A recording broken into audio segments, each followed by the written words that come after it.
Welcome everyone to the November 15th, 2023 Arlington County Board of Zoning Appeals. Before I continue with my opening remarks and we hear our agenda, I have a couple administrative matters to attend to. Can I ask if Ms. Shumbrady happens to be present tonight?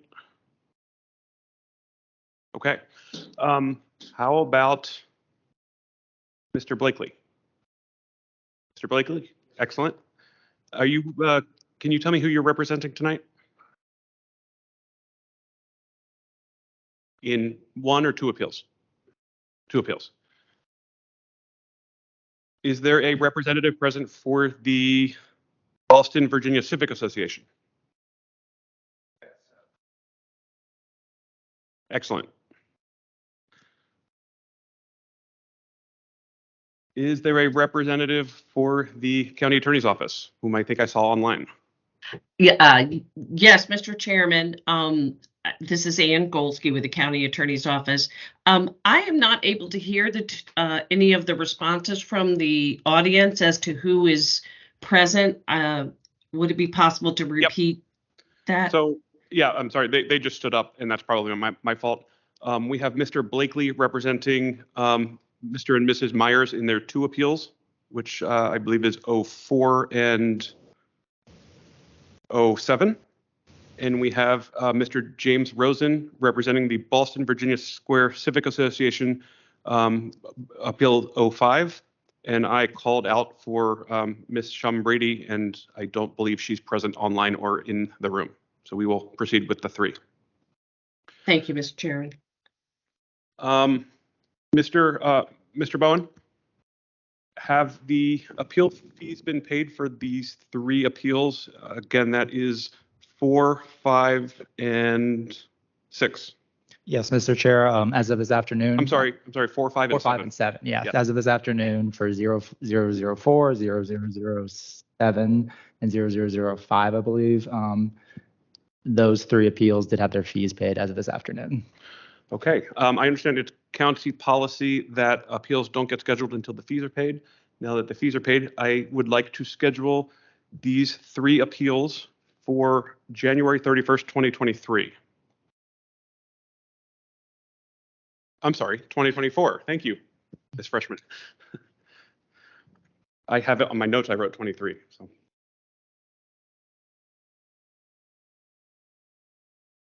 I believe we think the boardroom is available and the BZA and everyone else in the parties are available.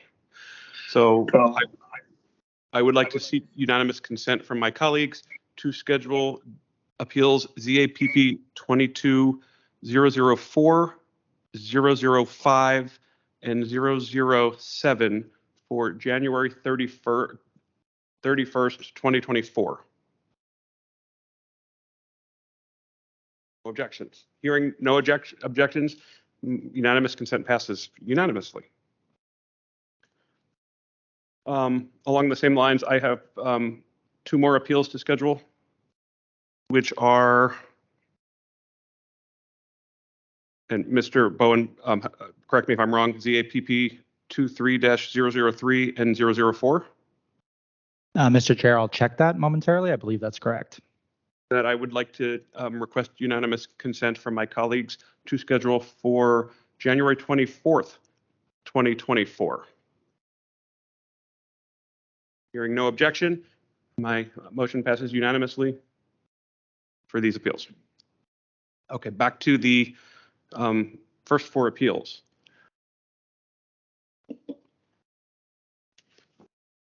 The BZA would like to consolidate the hearings on these four appeals so that we don't have to hear these four appeals individually and have four different presentations for these appeals. And in doing so, I would like to propose that we offer each side 45 minutes for their presentation to be split for their presentation in the manner in which they feel fit. Does that sound acceptable to my colleagues on the board?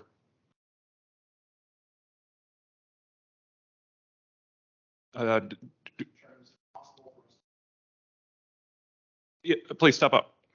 I was going to ask. I was going to ask for the timing.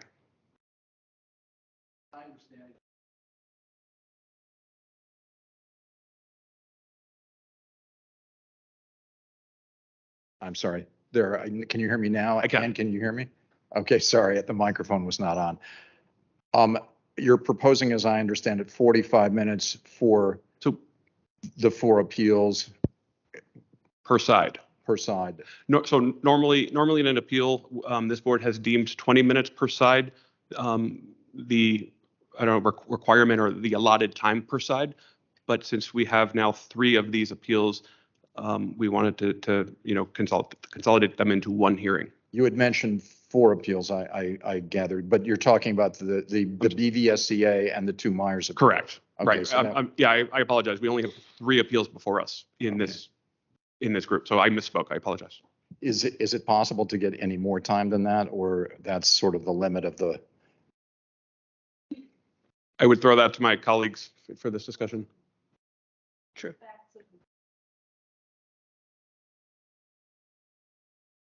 I would prefer to keep it at 45 minutes personally. Okay. Going back to the dates, Mr. Chairman, it actually would be better for us if we were on the 24th rather than the 31st. I don't know. I know you've already confirmed other appeals for the 24th, but if we had been asked, we would have expressed a preference for the 24th. Is that possible? I can't. I'm sorry. I can't hear you. No, we were not. Does Ms. Golsky, do you have an opinion here? I would really want to know if Mr. Bowen has a thought on that. Because I'm not sure what the status of scheduling those other 2 have been. If so. Understood. Yeah, I will ask Mr. Bowen next. Mr. Bowen, do you have an opinion on swapping these 2? Yeah, well, I can't necessarily speak for the other applicants. We had mentioned, some possible dates for them, but without confirming with the other appellants for the EHO permit cases, I can't say for sure whether they would object. I mean, typically we would not check with applicants for their, they would get that hearing on the actual month. Is that correct? Yeah, typically, especially in a case like this where there's been some amount of coordination between and some amount of, cooperation among county staff members to find, dates for county boardroom availability. It would be additional challenge to look for dates. We certainly could go into February. I don't think we can go any earlier for other hearing dates. Yeah, I mean, I am loath to move this date from the coordination that we've all put in to find the 31st. Yeah. That being said, Mr. Bowen, would you mind reaching out to the other appellants and see if they'd be willing to swap if no one else has any objection to that? I mean, I would, so my plan would be to leave it as is, and if we need to swap it in December, we can swap it in December. Yes, I can certainly check with the appellants for the EHO permits.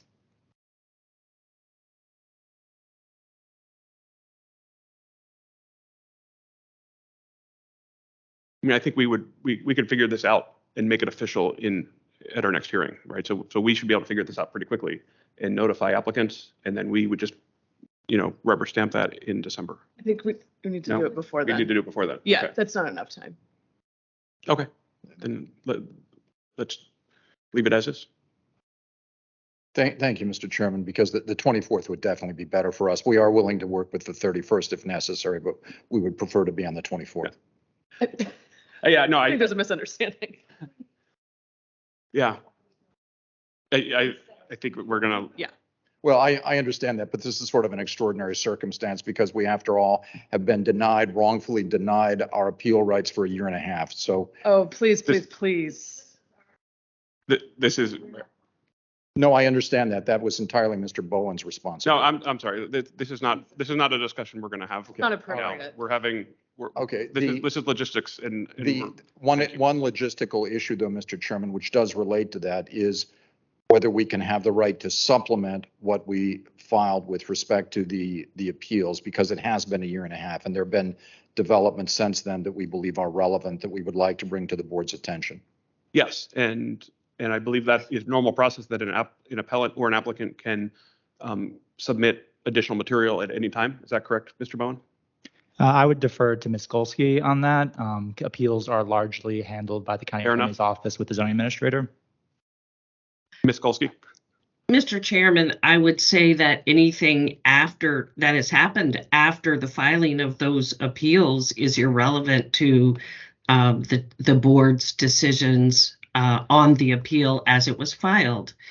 I mean, my opinion, I will solicit the board, but my personal opinion is that there are clearly admissions or other evidence that could be submitted after the filing and before the hearing that would be relevant to this board. But Ms. Malice? Yeah, I would be interested if there's any relevant information that would help us decide this case. I would like to hear it. The only question would be, that it's submitted in a timely manner so that Ms. Golsky can review it prior to the hearing. And or respond with enough time for a response, right? So we don't want.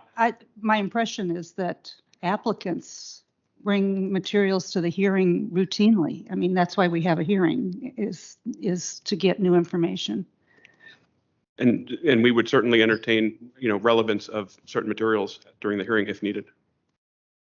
Mr. Chairman, may I? Yes, please. So sorry. I need to clarify because there obviously will be a staff report with respect to these appeals, and the staff report can only consider the records that have been filed at the time the staff report is getting drafted, which will start immediately. So I guess what I'm just making the board aware that that's an important part of the whole process, and to I'll just leave it at that. Mr. Blakely, how much time would you need to submit this additional extra material? 2 weeks, I'm told, Your Honor, or Mr. Chairman, I keep doing that, Mr. Chairman. So 2 weeks from today, by the end of the month, by the end of November. Sounds reasonable. Mr. Bowen, considering that, Thanksgiving is a holiday next week, does that set you back greatly? Or I'm sorry, Ms. Goliski, whoever between Mr. Bowen and Ms. Goliski. Sorry, that seems like a reasonable proposal, I think, to the board. Does that seem reasonable to you? I'll let Mr. Bowen speak if he wants to add, but I would say, staff is going to have to proceed as staff can. So certainly to the extent they can make a comment in their report, they certainly will. And I think we can just see how it goes. I just don't know the details of how that's going to work, but we can communicate with the board as far as how that goes. I think that sounds reasonable. Mr. Chairman, is it permissible for me to ask a question of Ms. Golsky as to when we can expect to see the staff report? I think that this is not the appropriate time for that. And What's the normal process? You can communicate outside of our process. The reason I was asking is ideally I would like the opportunity on behalf of the Myers to submit some sort of response to the county staff report. So I think, Ms. Malice. I'm sorry, I just, having done a number of appeals, there's always new information that comes in, but during your hearing process, if you wish to refute additional information that someone else has submitted, just like we would let Ms. Golsky refute any new information that you brought to the hearing. It's just that if there is an opportunity to file a written response. My understanding is the staff report for appeals are generally released at least 1 week ahead of time. Is that correct, Mr. Bowen? That is correct. For any agenda, we release the staff reports on the Wednesday prior to the hearing typically. And admittedly, we have not had an appeal for some time, but typically the appeal would go online the same day. And if Mr. Blakely or any of the other parties would like to draft a response to that, then that would then be provided to this board and posted in the online supplemental material. Supplemental material. Thank you.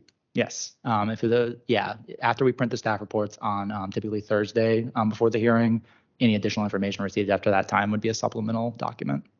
Okay. But keeping in mind that conciseness is important, if on the date of the hearing any party brings us 50 pages of additional supplemental material they wish us to consider, it's likely that we would have difficulty. Oh, I understand. I totally understand. And I wouldn't do that to you because I understand the difficulty. You already have to do a lot of work without a lot of staff support, so I appreciate the circumstances you're in. Most staffs.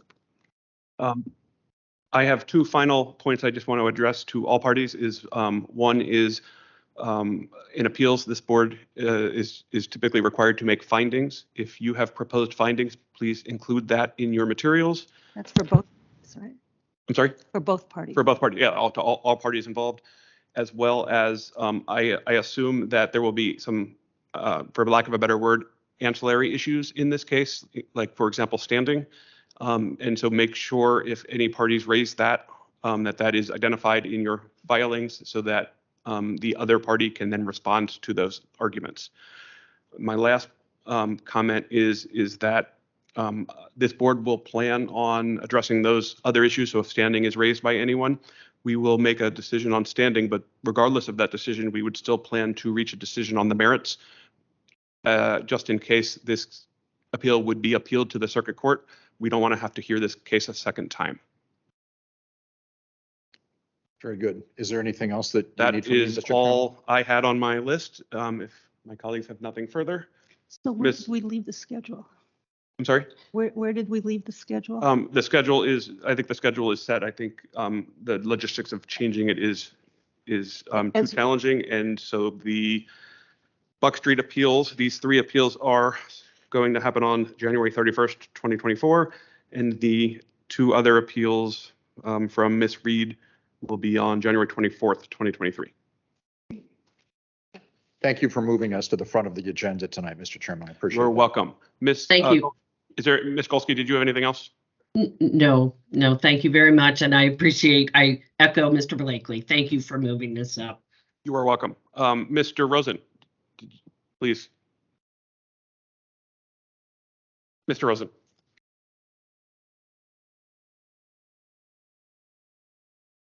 Hi, good evening. Very briefly, I'm James Rosen, president of the Boston, Virginia Square Civic Association.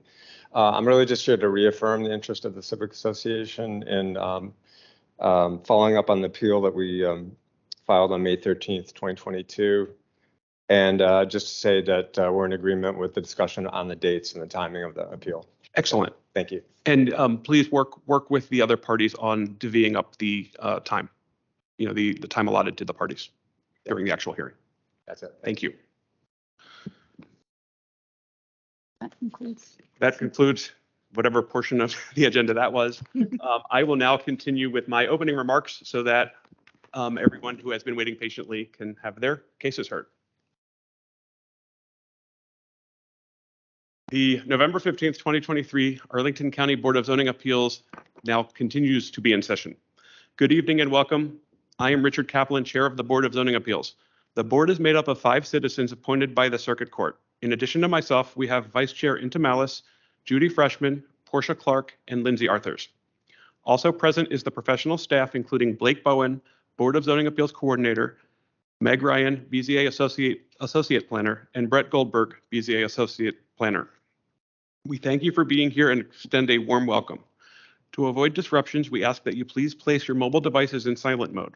Before we begin tonight's hearing, I will discuss this board's power and the procedures for tonight's hearing. The board's powers are prescribed in the Code of Virginia and are set out in further detail in the county's zoning ordinance adopted by the county board. The Board of Zoning Appeals does not have the power to rezone property or to amend the regulations set forth in the ordinance. That authority rests solely with the county board. This board does have the authority to do 3 things. First, the BZA can approve use permits that allow modifications of placement requirements for structures on 1 and 2 family lots where there is no option in the zoning ordinance to allow such modifications. In order to approve a use permit, the Arlington zoning ordinance requires that this board find that the proposal will not adversely affect the health or safety of persons residing in the neighborhood, will not be detrimental to the public welfare or injurious to property or improvements in the neighborhood, and will not be in conflict with the purposes of the master plans and land use zoning related policies of the county. In making these findings, the BZA shall consider whether the modification will promote compatibility of the development with the surrounding neighborhood because the structure's overall size, footprint, and placement are similar to those of the structures on the property surrounding the lot in question, and whether the modification will help preserve natural landform, historical features, or significant trees and foliage. When approving use permits, the Board of Zoning Appeals may impose conditions that it deems necessary and in the public interest, including but not limited to the duration of the use permit. This board does not have the authority to grant use permits to modify requirements for expanded housing option developments. Second, the BZA can grant variances from the specific requirements of the zoning ordinance. When granting variances, the burden of proof is on the applicant to prove by a preponderance of the evidence that the strict application of the ordinance would unreasonably restrict the utilization of the property, and the need for a variance would not be shared generally by other properties, and such variance is not contrary to the purposes of the ordinance, or that the strict application of the ordinance would unreasonably restrict the utilization of the property, or that the granting of the variance would alleviate a hardship due to a physical condition relating to the property or improvements thereon at the time of the effective date of the ordinance, or alleviate a hardship by granting a reasonable modification to a property or improvement thereon requested by or on behalf of a person with a disability. In all variance cases, the property for which the variance is being requested was acquired in good faith and any hardship was not created by the applicant, that the variance granted will not be of substantial detriment to the adjacent property and nearby properties in the proximity of the geographic area, that the condition or situation of the property concerned is not of so general or reoccurring a nature as to make reasonably practical the adoption of an amendment to the ordinance, that granting the variance will not result in a use that is not otherwise permitted on the property or change the zoning classification of the property, and that the relief or remedy obtained through the variance is not available through a special exception process as provided under the zoning or subdivision ordinance. And third, the BZA can decide appeals of decisions from the zoning administrator. When deciding appeals of the zoning administrator, the board must use its judgment to determine if the administrator was correct. Now on to tonight's hybrid hearing. For those who are participating in person, on the front of the table, you will find a QR code linking to a copy of the application package, including the staff report for each case before us this evening. For those participating virtually, a copy of each application package can be found on the Arlington County BZA website. There is a link in the chat for the application packages. I recommend that if you have not yet seen that report for your case, that you review that report before your case is called. If you are attending virtually and lose connectivity, please reconnect with us by phone. If you are attending via Teams, please keep yourself muted and cameras off until called upon. Turn off the sound on any other devices around you to minimize interference. When called upon to speak, please turn on your camera and unmute yourself by clicking on the microphone icon that is located in the meeting command bar. County staff does not have the ability to unmute you. The meeting chat is active for technical support assistance only. The meeting chat should not be used for discussion, public comments, questions about agenda items, or requests for more information.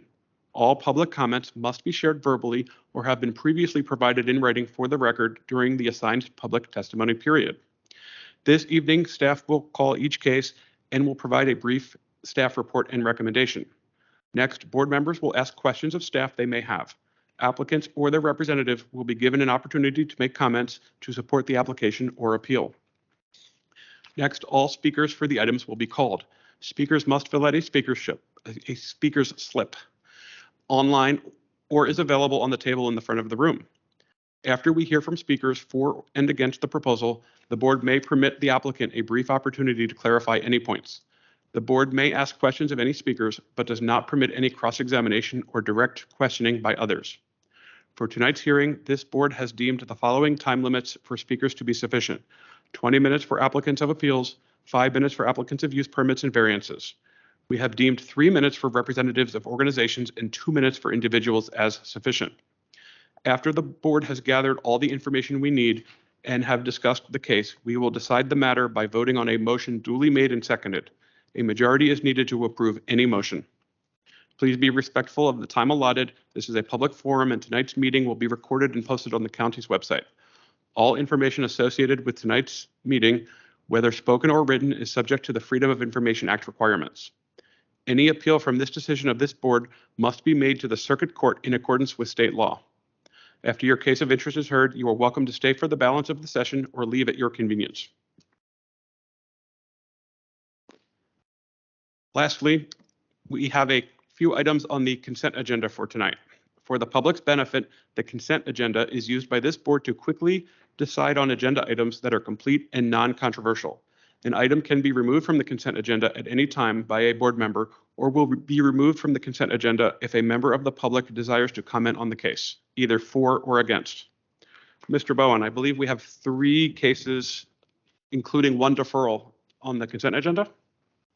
Yes, Mr. Chair, and as a kind of a logistical question based on the 3 cases, 2 recommended for approval, 1 recommended deferral, were you intending to make 1 motion for all 3, maybe to adopt the resolutions as proposed, Move or the separate? staff recommendation. Move the staff recommendations Okay. for the 3. Yes. Yes, understood. Thank you. And in that case, would you like me to read the case numbers as well as the descriptions for each case? Yes, please. Okay, absolutely. The first case on the group motion for approval and/or deferral is case number V-11889-23-UP-1.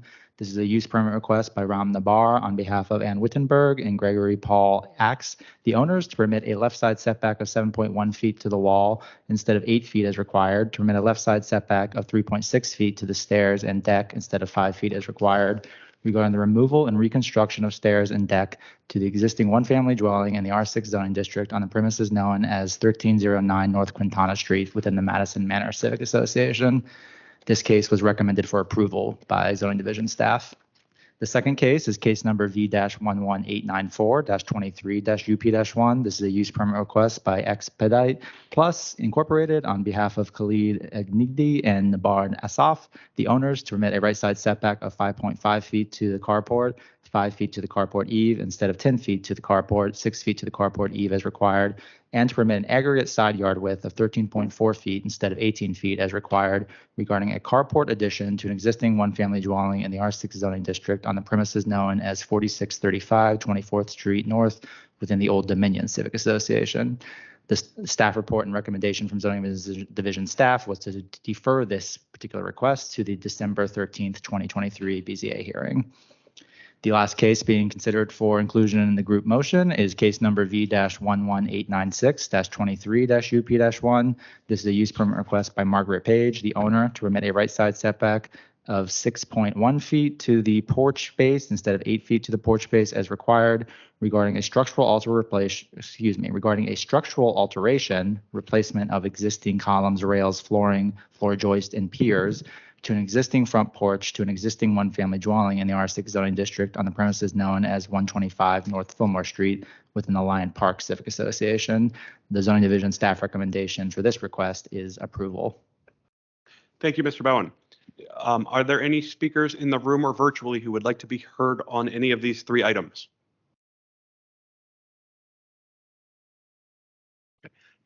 Hearing none, do I have any motions?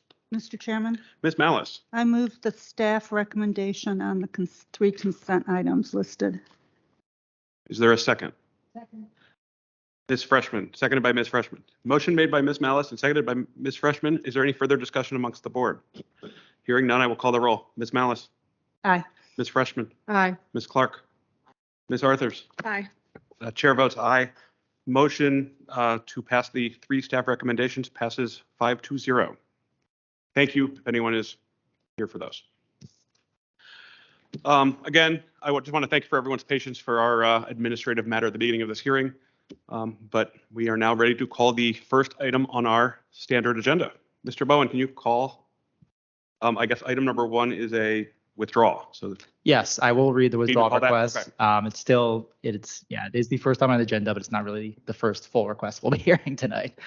So that is case number V-11871-23-UP-1. This is a use permit request by Steve Inch on behalf of Kelly Valance and Steven Strobach, the owners, to permit a left side setback of 7.4 feet to the wall instead of 8 feet as required, and a total aggregate side yard width of 18.7 feet instead of 21 feet as required regarding a 2-story left side addition over an encroaching garage, a 2-story front addition, a new stoop, and the expansion of a 2nd story in the R8 zoning district on the premises known as 2241 North Vermont Street within the Donaldson Run Civic Association. This application has been withdrawn by the applicant and no further action is required by the BZA. thank you, Mr. Bowen. Can we move right on to the second case?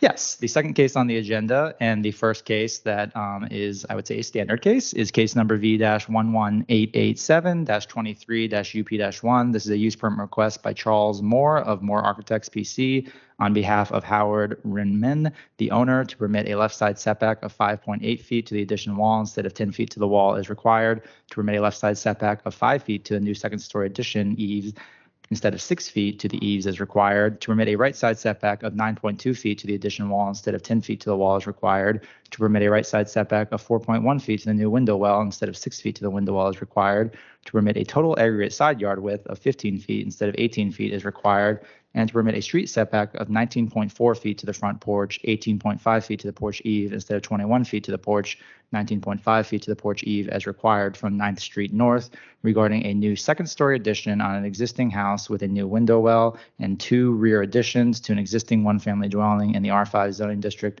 on the premises known as 3125 9th Street North within the Lion Park Civic Association. Staff recommends that the board adopt the attached proposed resolution granting the use permit request with conditions, and we have not received any supplemental material for this case, nor have we received any speakers. Thank you, Mr. Owen. Do my colleagues have any questions on this application for staff? Mr. Chairman, Ms. Malice? I'm looking at the plat, and it indicates that the property abuts an alley. What is the ownership of the alley? And part of the reason I ask, the plat also shows that the alley is being used as a gravel driveway. Ms. Malice, in terms of the ownership of the alley, I'll be happy to look into that. If there's a parcel, we can identify the ownership. If there's not a parcel for the alley, it is likely a public, easement controlled by the county, but I'll take a look at that. And then I do believe, yes, that the alley provides access to the parking space for the property and the proposed conditions. Well, it's not access. It's shown as a gravel driveway. That's what the surveyor called it. That's what the surveyor called it. Doesn't necessarily mean that's what it is, though. What could it be I then? mean, surveyors can call it whatever they want. It could be a public alley, and he just Right, didn't it's look it it's up. just like they're showing both. Right. Part of it is they're showing as a gravel driveway and part of it they're showing as an alley. I'll look it up on the GIS while we're talking. So I just wondered, are setbacks off an alley different than they are off of a adjoining property? If the alley is dedicated as a street, and I can definitely look that up as well, then it would be treated subject to street setback requirements. If the alley is not considered a street and there's not an easement for street purposes over it, it would be treated as a side lot line. Okay, and that's something you can look up? I can partially look that up, and I believe I'm Ms. looking it Arthurs up is right now. partially looking it up as well, so thank you. Great.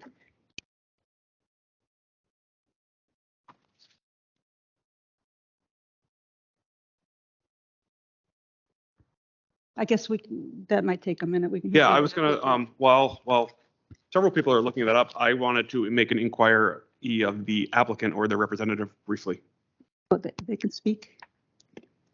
I'm the representative of the applicant. We have the applicant also online from Thailand. Yeah, so I think I just had a question on your disclosure statement. Sure. The application says that the parcel is owned by Moore Architects PC. It is not. That was incorrect. We had made that correction some time ago. It's owned by Howard Renman, who's with us. I'm the architect for the project. So I guess then my next question for staff is, what are the implications of having an incorrect disclosure statement that's been posted online for this applicant? And what was the question specifically?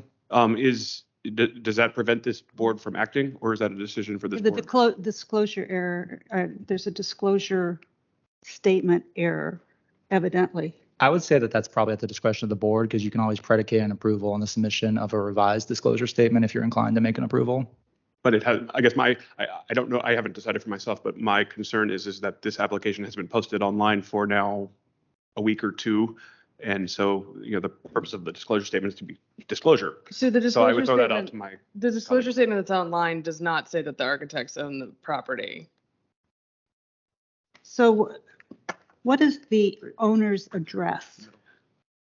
Sorry, The owner's address. That's the the owner's address. address is the address of the property, Yeah. but the owner lives in Thailand, so we have our address as the care of.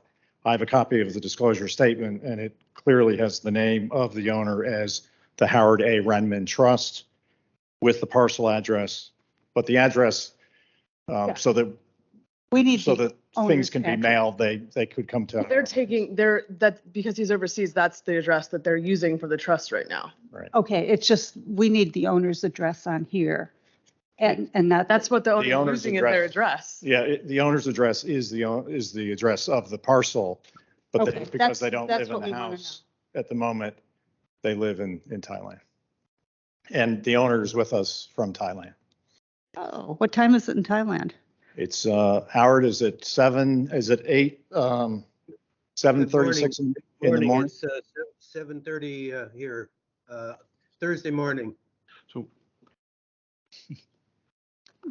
so to my colleagues, I guess, is that, I don't know if I'm concerned with that or not because of the wording on the nature of all interests, and more architects at the address listed don't have an interest in this property. Exactly. It With all should- due respect, I think that it's very clear that that's where they're using as their address for notice. And I think that it's not pretty a- clear that they're the owner of the property. I think this is silly, personally. It's not a notice, like how do you contact them? It's just, it's the disclosure statement. They're disclosing where the address is that they're using for mail. No, we need well, okay.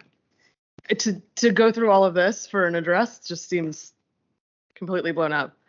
As a side note, it seems that that alley is publicly maintained. So we have a situation here. Publicly maintained does not necessarily denote there's an easement for street purposes. It just means that it's not necessarily a private alley. So do we know that there's an easement? I'm still looking that up. I will be with you in a moment. You'd have to go, oh, yeah, probably have to go to land records for it. There's no private ownership, so there wouldn't be an easement granted because it would be the county property, so they wouldn't grant, the public would grant an easement to the county, and that didn't happen, so. Right. Or that's not shown anyway if they're maintaining it.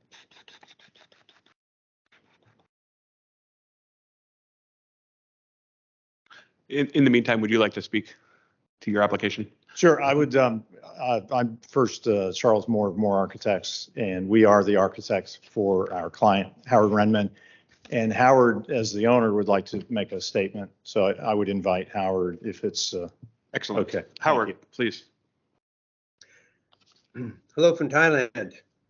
Thank you for the opportunity to speak to you from 12 time zones away about the renovation and modernization of our 9th Street home back in Arlington. My wife and I have spent time overseas periodically as I've worked for the U.S. State Department as an employee, a consultant, and a retiree.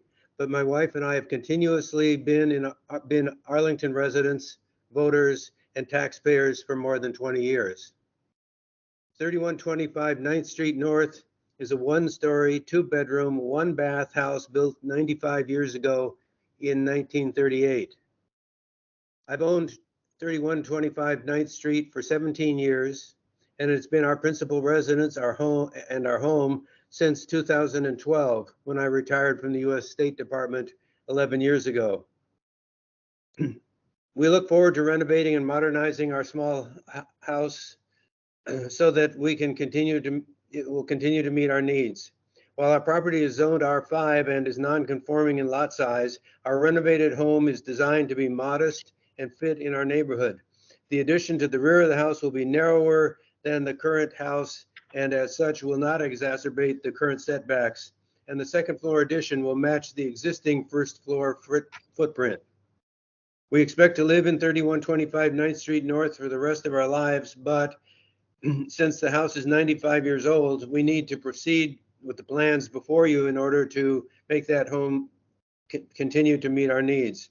We hope that you will approve our plan so that we can make our dream retirement home a reality. I would just add that we understand that the alley is an Arlington County alley that continues from 9th Street to 9th Road, cutting through the neighborhood from street to street. It is not a driveway. Thank you for your time. Thank you, Mr. Renman. Are there any questions of this applicant from the board? Ms. Malice? Mr. Renman, so The alley is not used for parking? The alley is used for access to the garage in the backyard. So we will have a parking space in back and we'll have a parking space in front, and there's also street parking, but we've been able to satisfy the off-street parking requirements. So where's the parking? Tell me again. It's, In back, there's a garage there today that we're going to remove. There'll be parking behind the house and there'll be parking in front on the right side. the plat doesn't show that. Is that correct? We need, I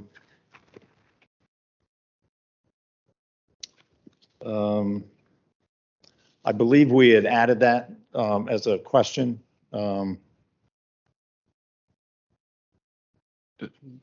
the two places that I'm suggesting, we had added that to the packet during the review process. So one parking space in front and one parking space in the rear. So there's a revised plat.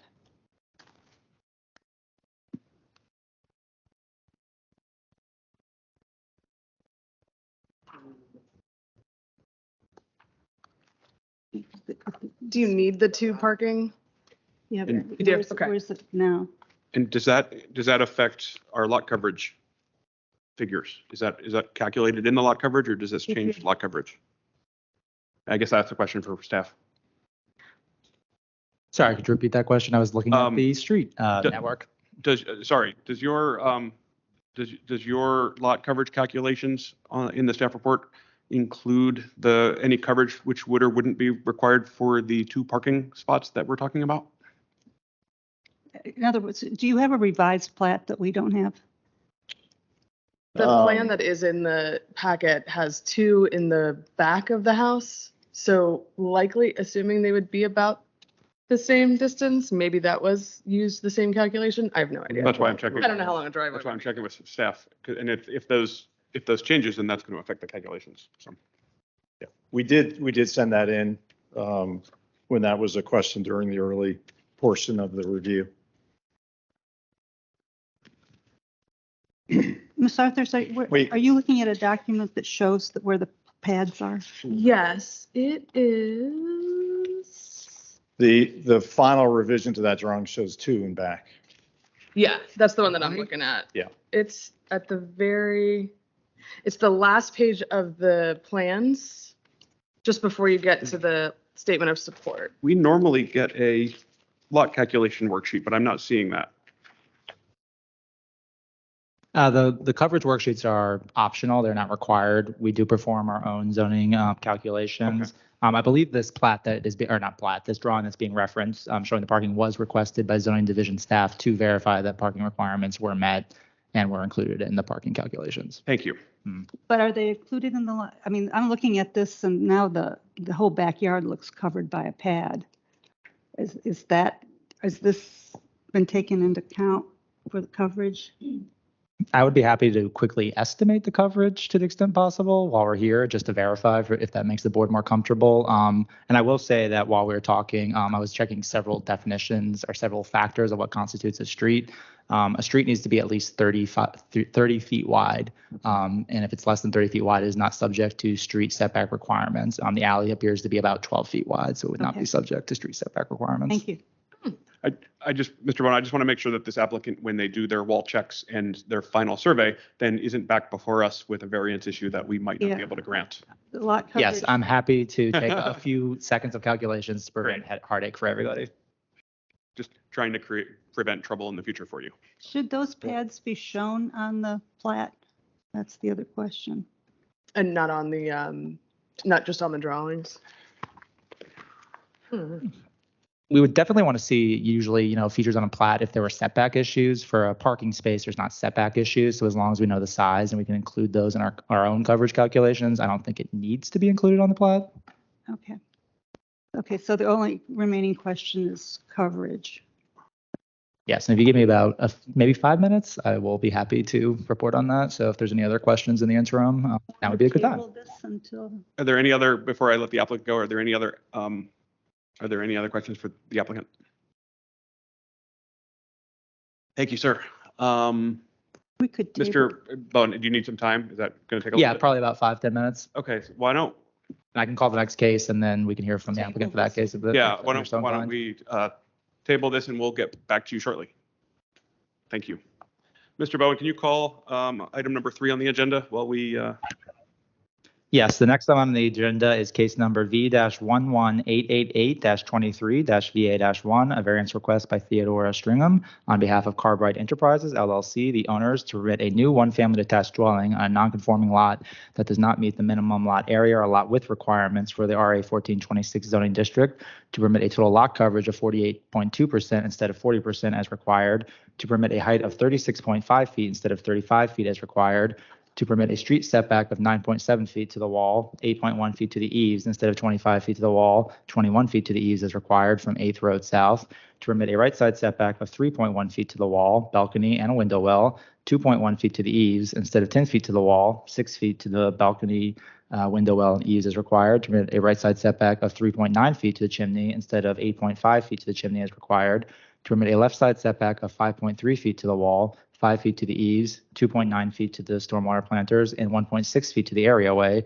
instead of 10 feet to the wall, 6 feet to the eaves, stormwater planters, and areaway as required, to permit a left side setback of 2.5 feet to the screened AC unit instead of 5 feet as required, to permit an aggregate side yard width of 8.4 feet instead of 18 feet as required, and to permit a fence height of 6 feet instead of 4 feet as required within the street setback from 8th Road South, regarding a new one-family detached dwelling in the RA 1426 district on the premises known as 5389 8th Road South within the Arlington Mills Civic Association.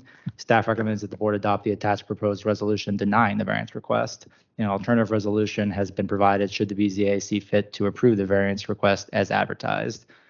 We do have quite a bit of supplemental material for this case that has been submitted. I will give a quick summary of each of those documents. Exhibit A is an overview of the request of support efforts and a GIS map of proposed contacted personnel. Exhibit B is letters of support. We have a letter of support from Mohammed and Bilkis Huk, who's a neighbor. We have a letter from Lebanese Wu Trust, which is also a neighbor. And we also have a letter from Sharif Shafiq, who is a neighbor as well. And then we also have a letter of opposition from William Benson, who is the Columbia Gardens Homeowners Association. And then we have, in addition to that, we have a staff report and meeting minutes which zoning division staff have provided to provide clarity regarding a previous BZA variance for this property that was not included in the staff report. We also have additional speakers who have signed up to speak on this request. We have Salvatore Benvigal, we have Ken Trotter, we have Andrew Pitts, and we have William Bill Benston. And I will also note that we received one additional letter of opposition from a neighbor that came in this afternoon after all the application packets have been assembled and printed. And we have that. and is that in our packet? That is not. We do have it available if we could potentially pull it on screen if need be. Okay. Perhaps that applicant is here as well with hard copies. I'm not sure. We can, Or that neighbor is here, I should say.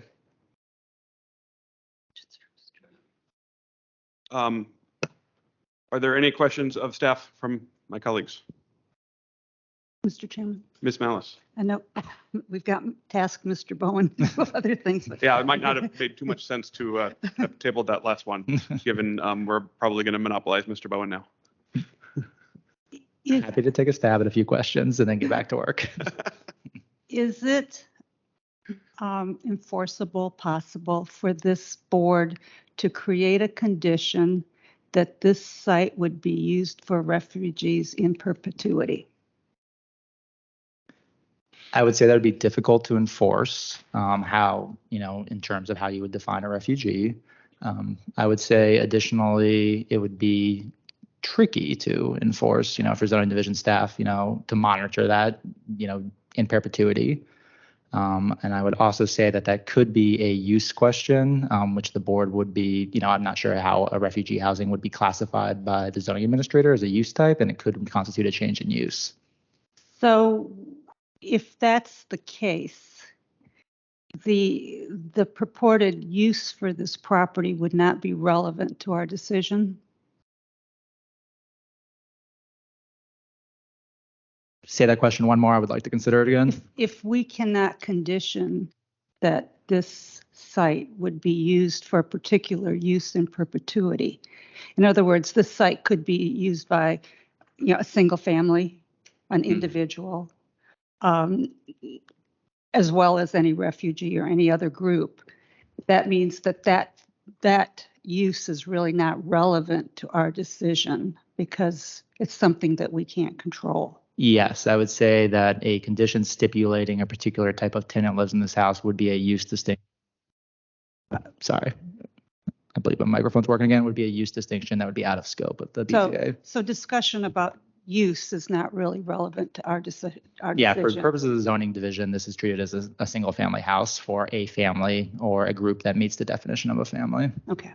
Wouldn't that also go up against fair housing laws? That we have nothing to do with? Yeah, I'm thinking that that's something that, the use is something that we can't take into in account because we can't control it. Absolutely. I think that's my only question. Mr. Bowen, Mhm. I have what is probably a very clear answer that you'll be able to give me. But when we deal with variances for the R27 line of cases, they often come to us in a variance and a use permit.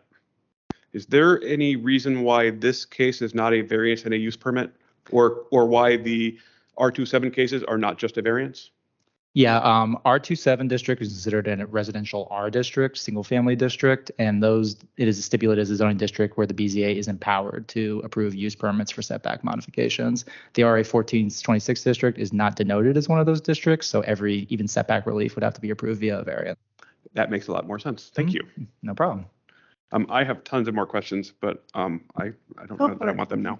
Yeah, I'll come back. Okay. Let's hear from the applicant. Okay. You don't have your name in front of me. Oh, yes. Good evening. Hi, I'm Theodora Stringham. Ms. Stringham? Yes. Good And I evening. assume we have a form for Ms. Stringham, Mr. Bowen? Yeah, Ms. Stringham is the applicant in this case on behalf of I'm sorry. the property I'm the owner. agent for the applicant, Carbide Enterprises Thank you. LLC. Good evening. Are you an employee of? I am not. I'm with the law firm of Oh, Offit Kerman. okay. I'm an attorney, and I am therefore in this case agent was for the applicant. My confusion, right. Oh. Thank you. Happy to We're good. clarify. Thank you. May I proceed? Please do. Yes. Thank you. Good evening, members of the board and staff. Again, my name is Theodora Stringham. I'm with the law firm of Offit Kerman. I am agent for the applicant, who is Carbide Enterprises LLC. Seated today is Mr. Joseph Sherdill, president of Carbide Enterprises, and behind me, Mr. Salvatore Benvenga, who is lead architect on this project. He's with CI Design Incorporated. Honorable board, the applicant respectfully requests that the variance as advertised for the addition of a single family dwelling on the currently vacant lot located at 5389 H Street South Road South be granted. As a legal matter, the request for variance meets the statutory requirements for a variance as defined in Virginia Code sections 15.22201 and 15.22209. The strict application of the terms of the ordinance would unreasonably restrict the utilization of this property. Without a variance, the instant lot would not be usable for any other use consistent with this zone. More specifically, the subject property is characterized by inherent traits that render it unbuildable without a variance. For example, it's wedge-shaped and 22 feet wide, and with a total lot area or size of 1,867 square feet. Moreover, the granting of the variance would alleviate a hardship relating to the property which existed prior to the effective date of the ordinance. As referenced, it is smaller and more irregularly shaped than other properties in this RA 1426 zone. This physical condition existed prior to the date of the ordinance, more specifically 1948 when this subdivision was created. I direct your attention to the survey found on PDF page 21 of the staff report package for this agenda item. Relief from the zoning ordinance is necessary given the irregular shape and size of this lot. In particular, relief for the total lot coverage necessary given the inherent size and shape. Relief for the setbacks is necessary given the triangular and small nature of this lot. Relief for the aggregate side yard is necessary given the shape of the lot. Overall building height and fence height considerations in terms of relief are also applicable in order to facilitate the addition of a single family home, which is a productive use in this zone. Simply put, the application of the zoning ordinance in this case creates a hardship. or would create a hardship. In addition, pursuant to 15.22309 Section 2, the property was acquired in good faith by the applicant in 2017. The hardship was not created by the applicant as it was purchased in its existing condition. As mentioned a few moments ago, the inherent characteristic of the site preclude residential use without a variance. I direct your attention to pages 22 to 28 of the staff report, that's PDF pages. The design of the proposed single-family dwelling is sleek and aligns with the modern townhomes, over 40 of them, which are being developed to the east of this site. These plans, which you see in the staff report, were developed starting over 7 months ago and modified based on feedback directly from BZA staff and other departments, including Zoning and Inspection Services Division, who raised the issue, for example, about needing to have a sprinkler system and other items. In addition, this proposal is not of so general or recurring in nature as to make a reasonably practical the formulation of a general regulation to be adopted as an amendment to the ordinance. This triangle/wedge shape and the exact dimension of this site are not general or recurring. The granting of the variance will not be a substantial detriment to adjacent property and nearby properties in the proximity of this geographic area. As stated, the addition of a single-family dwelling will overall contribute positively to the Arlington Mill neighborhood. It will allow for a productive use, which is wholly consistent with the greater neighborhood. Further, this use is not otherwise permitted, as stated, and not permitted through a special exception. Members of the BZA, the applicant's proposed use of the property to a single-family home is wholly consistent with the residential nature of the zone. In addition, it would add to the local tax base by significantly increasing the amount of real estate taxes paid to the county.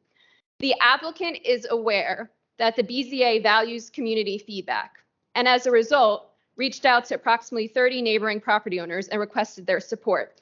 The supplemental materials provide an overview of these efforts. The GIS overview and chart, PD at page 7 of the supplemental material, shows the neighbors that were contacted. As Mr. Bowen referenced, we received 3 letters of support from nearby neighbors. The supplemental materials also reflect select objections dating back to a prior application in 2011, as well as present day.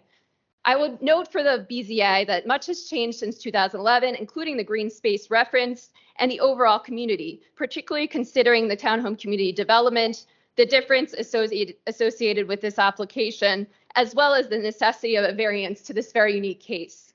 Respectfully, therefore, Board of Zoning Appeals, we request that the instant variance is granted as advertised. We thank you for your consideration and look forward to reviewing any questions or comments you might have. Thank you. Thank you. Do my colleagues have any questions for the applicant? We may have a lot of questions, but could I make a clarification? Please. BZA staff did not direct the design of this property because BZA has no staff.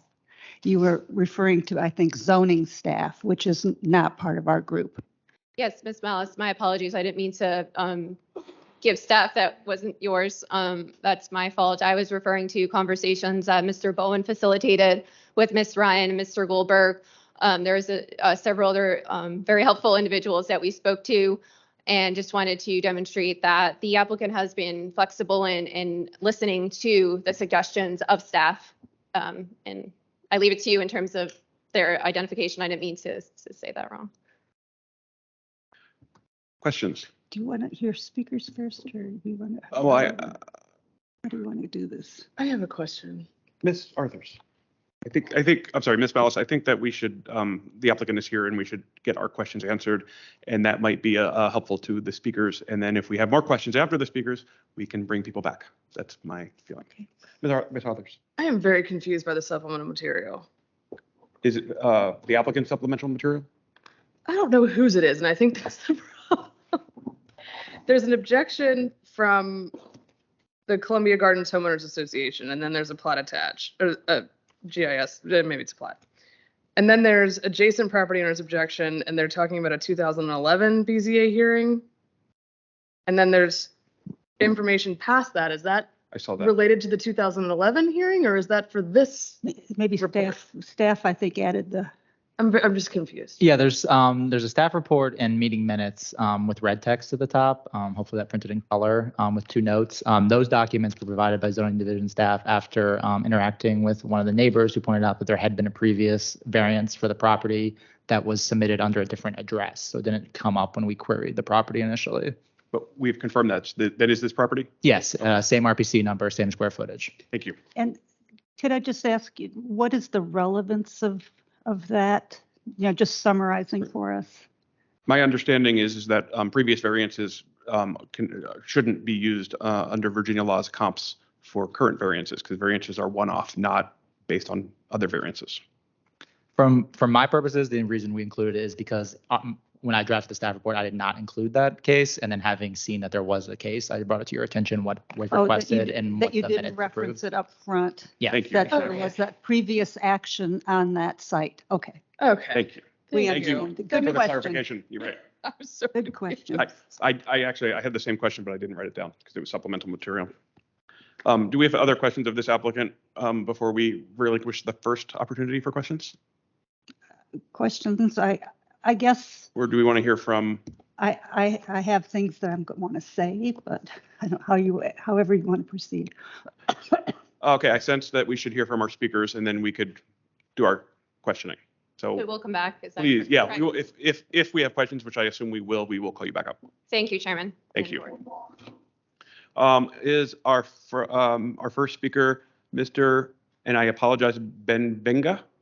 Mr. Benvenga is the lead architect, and he Okay. provided a speaker's slip given his intimate knowledge of the design. Shall we sit in the gallery or do we sit? Yes, you can sit anywhere. Okay, Yeah, thank you. Okay, then moving on to Mr. Trotter.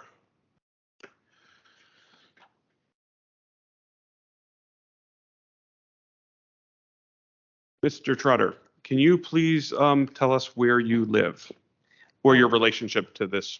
I own the property at 5314 8th Road South, number 6, Arlington, Virginia, 22204. Hold on, It's- I'm sorry, 1 second.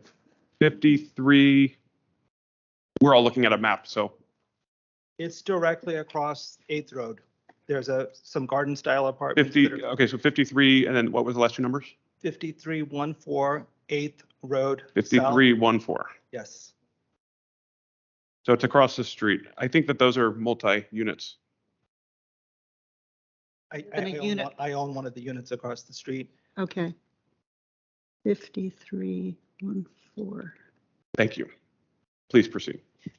Before I start my 2 minutes, can I clarify something regarding the supplemental materials that were submitted, because I'm the one that submitted them? Please. It's the packet from, it's the one that's titled Adjacent Property Owner's Objection to the Granting of a Zoning Variance. Yeah.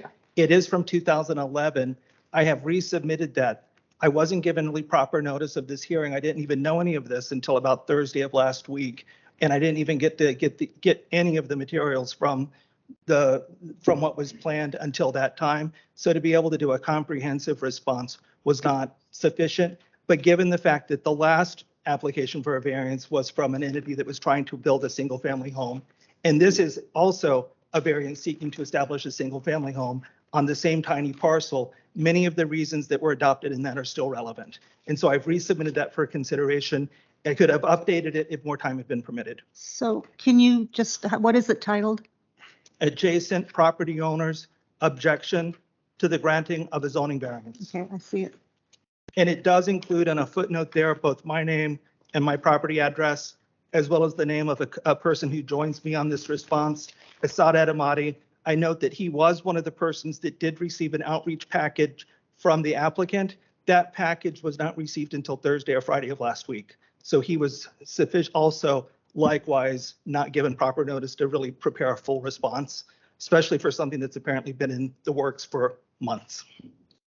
I do have a statement that I can read and submit, but I hope that would clarify why this material found its way into the supplemental material. Thank you. Mr. Bowen, I'm assuming that staff would not automatically would not automatically send the mailing notice for this to all of those units across the street? We did send over 100 mailed notices I stand for corrected. this particular request. I got mine and I received it last week. And I immediately that same day emailed Mr. Bowen because he was the contact provided, seeking more information. And then a couple days later, he was actually able to give me a link to that. I think that was around Thursday of last week. Mr. Bone, does that sound right that it would not have been received until last Thursday? In terms of mailed outreach or Mailed outreach? it's certainly possible. Once we mail the letters, we lose control of their delivery, of course. That's done by the Postal Service. But it's certainly possible. Were there placards posted on the street? Yes. When were those posted? I can look into that. Miss Ryan posted them for the site. Be great. There is a lot. November 1st. Thanks, Meg. So I welcome. just wanted to clarify that that's not necessarily the applicant's responsibility for the mailing of the placards that go out, although the applicant is responsible for neighborhood outreach. So just to clarify that point. Right, and I'm just saying to the extent there was also an outreach by the applicant, even that which was Understood. received by one of the people in there was received late last week. Thank you. So Right. could you, I'm having trouble hearing you. Maybe the whole dais can go up. If you see the button to the right, way to the right, no, to the right of the dais. There's a button on the podium. The whole thing goes up. There you go. Okay, is this better? Much Yes. better. Sorry about that. I'm happy to repeat any of the above. I think I caught everything except the last part. You said the applicant So contacted you I know that when? one of the materials that's submitted was a neighborhood outreach by the applicant to approximately 100 adjacent property owners.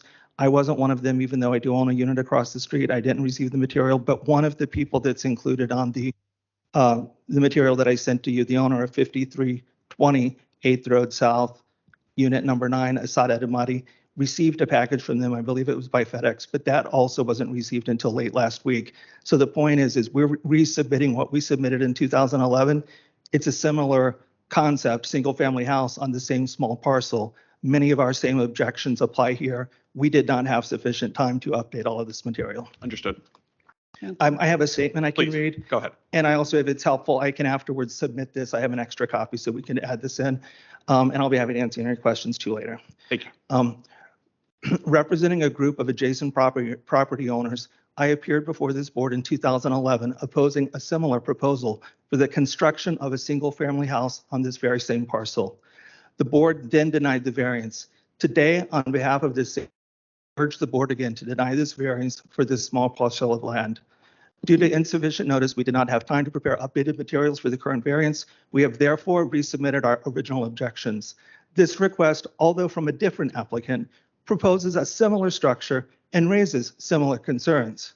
We again believe the proposed structure would detrimentally impact the neighborhood, disrupt its cohesive zoning fabric, and significantly reduce our privacy and tranquility. I would remind the board of the BZA staff's previous observation. At that time, the report said, the lot is too small to support even a typical garden shed. That is a direct quote from the prior BZA's report on this matter. And at the 2011 hearing at which I was personally present, a commissioner also noted that if a variance were approved for this lot, it would be hard to imagine any other existing parcel in the county that could not arguably also support a similar single-family home. For these reasons, and as further detailed in our written submission, we request that this variance be denied. Thank you. Do my colleagues have any questions for this speaker? Thank you. Thank you.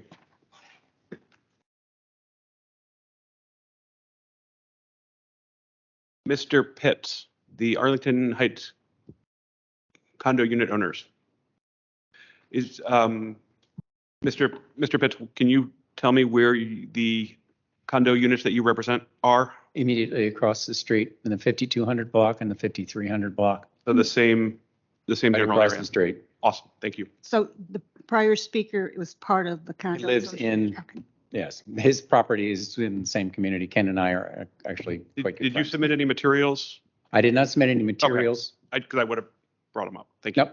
Nope. No, I just wanted to kind of piggyback on what Ken had to say, because as soon as he got notice, he called me. I had gotten personally the county's notice on, I believe, Monday or Tuesday of last week. We had our monthly board meeting on Thursday, and a number of residents came forward with concerns about this. We have many long-term residents. People have lived in the community for decades. I think our oldest resident has been there since 1963. And they're very concerned about it. This matter came up before and the community was very much against it. And I think they're very much against it now. And that's really what, the only piece that I really am contributing that's original beyond what the points that Ken has made, because I don't want to kind of go over the same territory.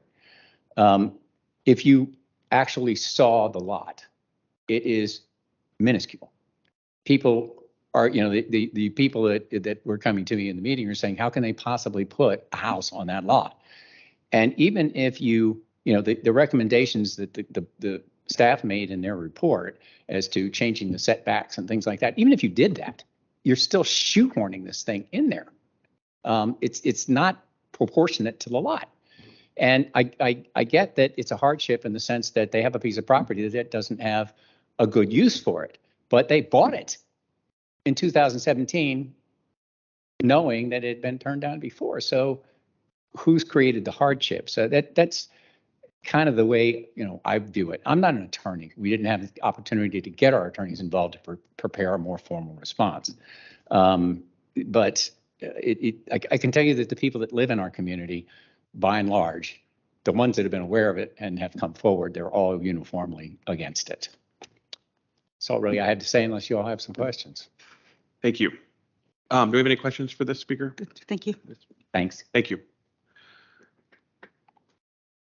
Mr. Benstein. Mr. Bensten? Online? I think I saw his name earlier on the online list. Yes.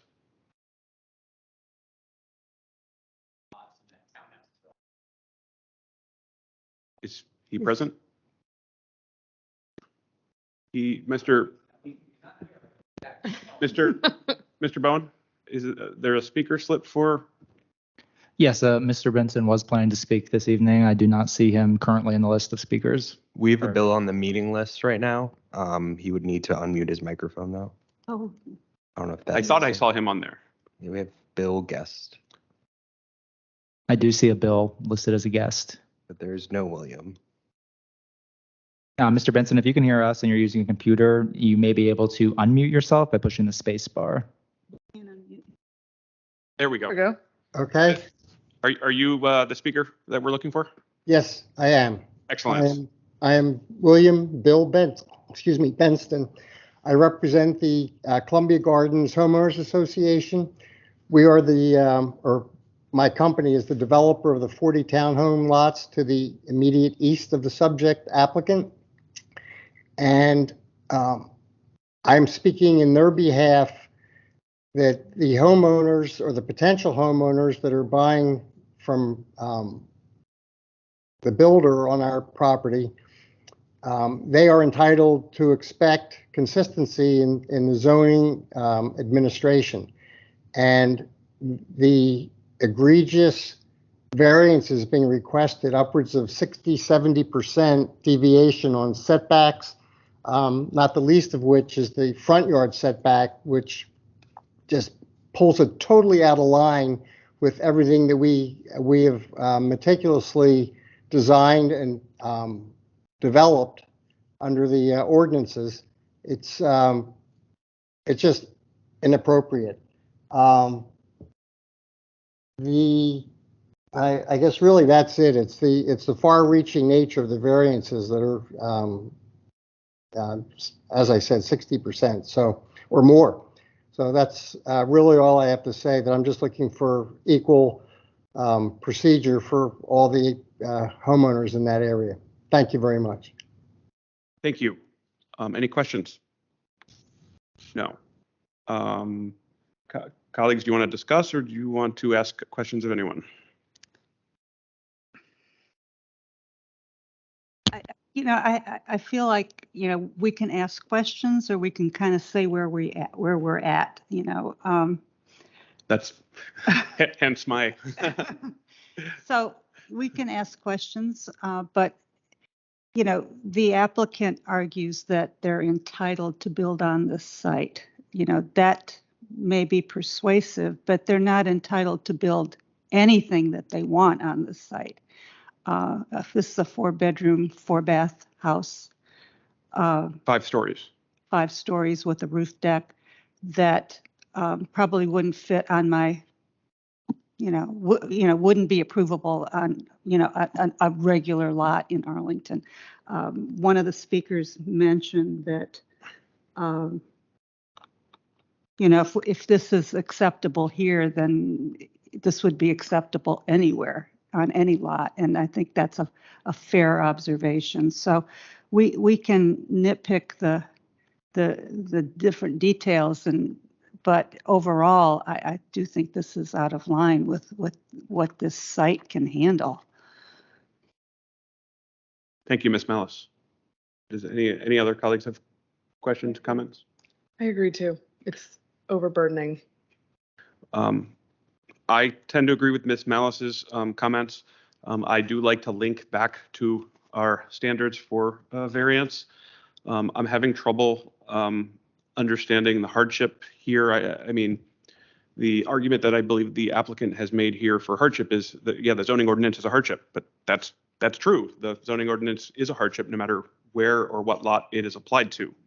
And here the applicant is asking for variances for things that we wouldn't grant on a regular sized lot, like height or coverage.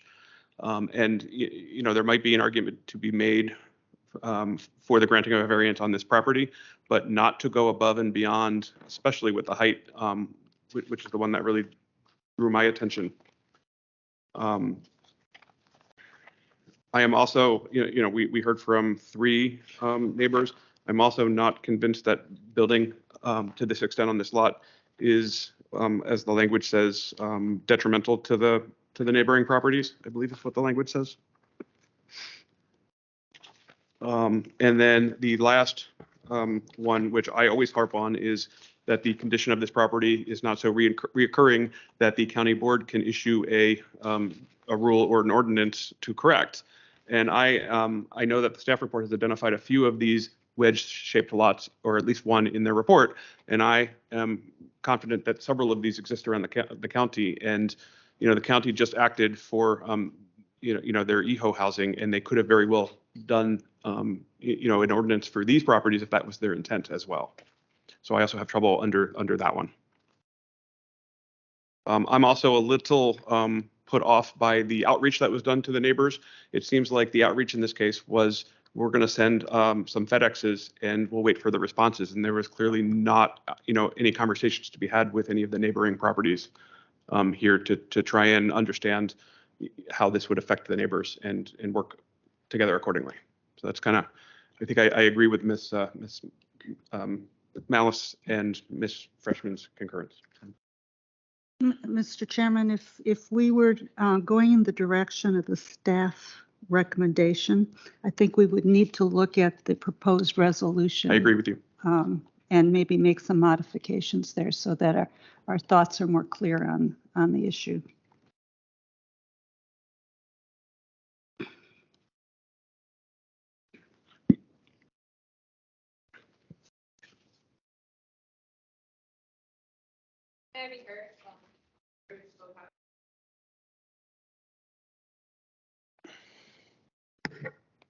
Sure. Thank you. I did say that I would call you back up for questioning, and I did not do that. So of course, please. Yeah, I didn't want to forget that. Briefly, though. Yes.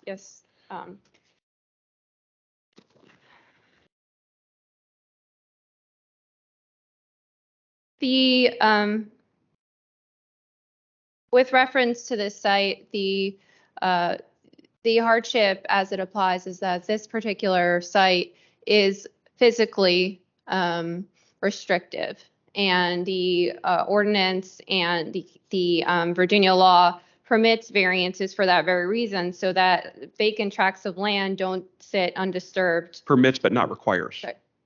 Excuse me, I'm sorry. Permits but not requires.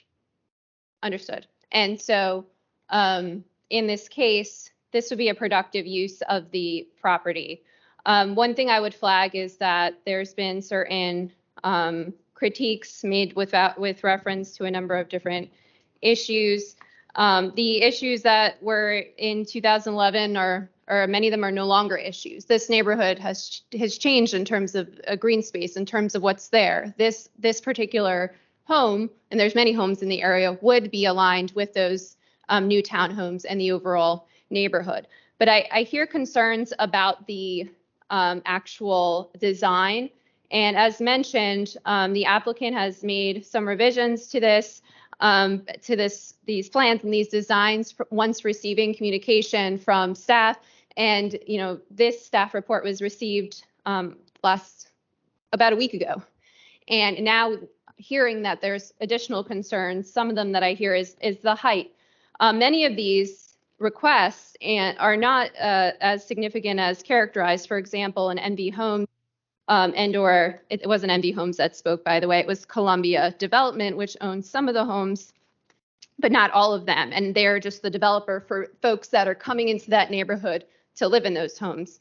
That there's over a 60% difference. It's actually a 30% in terms of the adjacent to that side. The height, it's 1.5, I believe, feet higher than the requirement. Many of these requests in terms of for relief are not as significant as some of our speakers today have made it out to be.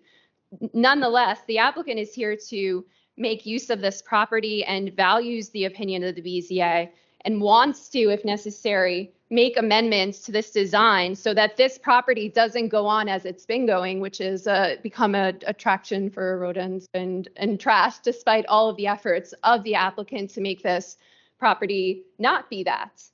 So I want to just note that for the record, that there's a willingness here to incorporate these concerns and that the actual requests need to be considered in what is there in terms of a lot that was bought, and the hardship was not created by the applicant. The applicant purchased the property in this condition, and the hardship is created by the physicality of the site. I just want to raise the neighborhood outreach issue. The PDF page 7, I believe, of the supplemental materials, there are several circled or a GIS number circled. The applicant did go door to door to a number of the sites as well.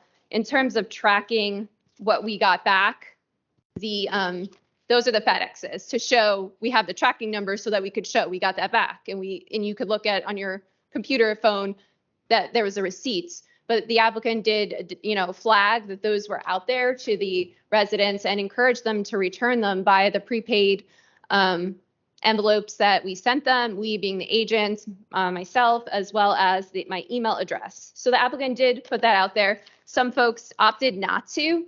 I would flag that this is a rather dense neighborhood, and the fact that only 3 speakers came forward is not reflective of the fact that there's significant disagreement in the community. I think to the contrary, many folks see the changing nature of this community and that another home is overall a value add as opposed to a value detraction, which is what the speakers have set forward. So I want to, of course, answer more questions and flag that the applicant contends that this does meet the definition of variance and or for variance and or hardship. And moreover, that there's a willingness to address some of these design-related concerns. The applicant cares about this neighborhood, wants to make a productive use, and that's why I would, I don't want to call the shots in terms of any vote, but I do want that to be, if possible, a part of the discussion, given that the applicant's here today to use their property. Thank you. Thank you, Chairman. I just point out for the record that the 2 of the speakers represented a large number of units in the surrounding neighborhood. So I'm not sure that the assertion that we only got 3 responses is a good representation of that was just made. Can I say something? Yes, please, Ms. Hart. I think too, one distinction that the chairman already pointed out is while there was significant outreach, there were no conversations. He just sent the FedExes and requested a review, and he went door to door to some places, but we have not seen any what we normally see in response to something like this, I would say. And just to add to what MacArthur's point and my further point is that, in much lesser asks for use permits and variances, we wouldn't move these forward without significantly more outreach and conversations between the neighbors. Although in this case, I'm not entirely sure that is going to bear fruit. Malice, did you? I'm just waiting for the hearing to be closed. Thank you. Any other comments or questions before I close the hearing? To the extent that this could be noted for the record, I don't know that it can be, but because I'm here, I figured I'd ask it. I tried to imply in my comments that the applicant has a willingness to make this development happen, or this property be used in a way that's consistent with staff's concerns, and staff overall has pointed to the existence of a hardship and the use of this lot, as well as the Board of Zoning Appeals concerns, which they're hearing for the first time today. So to the extent that a deferral would be an option to address those concerns, I would respectfully request on the behalf of the applicant to have that happen, given the amount of communication, the amount of effort that has gone on in this past months to make this actually a productive use that satisfies the hardship. So for the BZA's consideration, I'd like to reflect that for the record and kindly ask your consideration. Thank you. Thank you. Discussion now with the board. Ms. Malice. While there are cases where we do reevaluate an application and see how close it might come, and would a deferral benefit, I feel like this application is so far off that for us to sit here and talk about all the things that would have to be done, to satisfy us. First of all, we never act prospectively to redesign a project. So my view is that this project is just so far off that a deferral would not be helpful. Thank you, Ms. Malice. Ms. I Eldridge. agree. Ms. Freshman. I do agree as well. I think, to be completely honest, as somebody who works in real estate, I don't understand how this lot was even created. There's nothing that you can do with it. It's putting anything on it would overburden it to begin with. I just don't see. I'm looking at the plot. I just looked it up in land records. It was from 1947. That's when it was created, which I think says a lot. That's before our zoning code was the state of adopted. Virginia had it and sold it, is my recollection. It's the commissioner's deed, so I think there was something else involved. A special commissioner was appointed, and there's a bunch of people's names in the deed, which means that it was probably purchased out of a court case. Because the plat is older than the zoning code, I don't think that this lot could have been created now, would it? To create a lot this size with this dimension now, you would have to get a variance. Right. To create the lot, to just- file the subdivision plat, you would need to, okay. Yeah, I just don't, I don't see how we could approve a dwelling on this lot, especially at this size. Ms. Freshman. I agree with the comments, and I think that I understand that it's a difficult lot, but it was a difficult lot when it was purchased.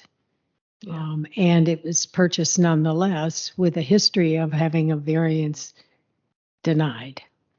So I think a number of comments have been made about the number and intensity, if you will, of the exceptions that are being asked to squeeze a big house onto this very small lot. And if it, we don't redesign property, of course. And so my feeling is that it's not appropriate to defer it, that rather if the applicant has listened to all of the comments of the staff and of the BZA and of the neighborhood, and nevertheless wants to try again, that's fine. But so there are so many exceptions being asked to develop a property that really has very little redeeming value. So, but knowingly buying it, I think they could reasonably have expected some difficulty in proceeding. So I think I would support the staff's recommendation for denial.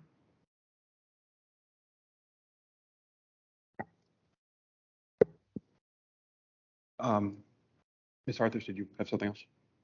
Do we need to work on the proposal? Happy to make a motion with some suggestions and then we can work from that. Please. Um,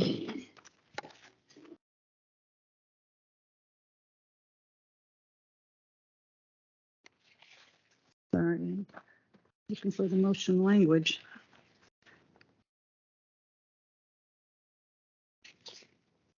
There it is.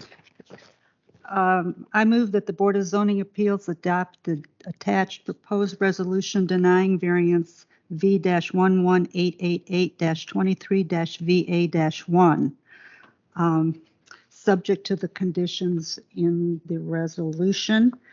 And I would amend, the only thing I would amend is the 1, 2, 3, 4, fifth whereas the BZA finds that the granting of the variance will be detrimental to adjacent properties.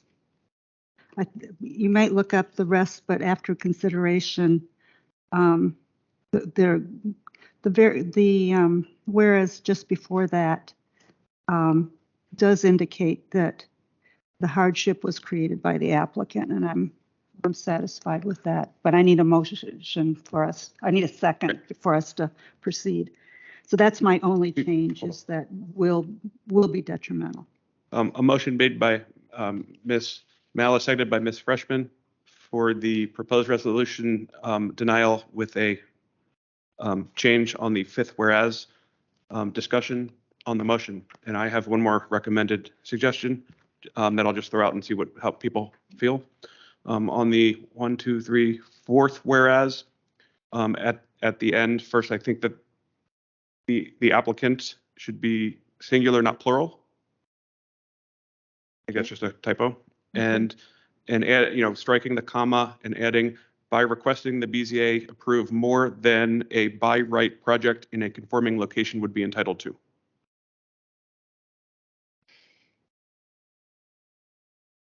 On that same whereas? In meaning it's kind of expanding upon the hardship that was created by the applicant, right? Meaning that the applicant's proposal is creating the hardship, not that this could be a different scenario for hardship, or maybe I'll say that the hardship was created by the applicants in their proposed plans. I would prefer to just leave it the way that it is. That's just my opinion, though. Less words. I think it's confusing. Okay. Yeah. I think Enough. I think the parcel comes with hardships built in, but the way that it's being proposed to be used exacerbates that, if you will. So, but I don't think they're creating more of a hardship than is already there. I guess if you're saying that if you want to build a house that's too large, too tall, then you are creating it. I mean, is that what you're? That's what I'm trying to say, because the language in that whereas is the hardship was created by the applicant, right? So the lot was not created by the applicant. But the hardship is the fact that they purchased the lot that was unbuildable. Yeah, I don't. Well, so that I disagree with. Right. I don't think that the fact that the applicant purchases a lot that is undersized is the hardship. Yeah, the lot is the hardship. And wanting to build on it is the hardship. Yeah, I think so. Right, but that hardship was not created by the applicant, and I think that is not. It was from the standpoint that they acquired the property, but I don't think that that's I don't think that is the purview of this board for that hardship. So I had a problem with that it was created by the applicant in the beginning, and I thought that's what you were going to comment on. So I kind of get where you're coming from. I agree with staff had it in their staff report that some of the hardship in this was created by the actual proposal.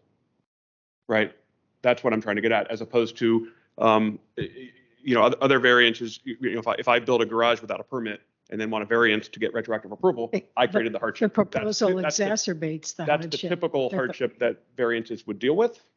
And that's the distinction I'm trying to draw for the record, for the record going forward, if a party chooses to appeal. So that's the problem that I'm trying to solve. What if we just strike that whole whereas? I don't think it's necessary to even say it. I don't either. I would just strike it. I would too. That's my suggestion. We still hit all the points, most of the points, and enough points So we just, the proposals to just not address hardship. to not address that specific one. There's still hardships that we've discussed in the first and second and third whereas. So what's the proposal for this whereas clause? To strike, the BZA finds that the property was acquired in good faith and the hardship was created by the applicants. Well, I think we need to make a finding, right? Because that's a requirement of a variance, is to make a finding for that one requirement. So I don't think we can just strike it.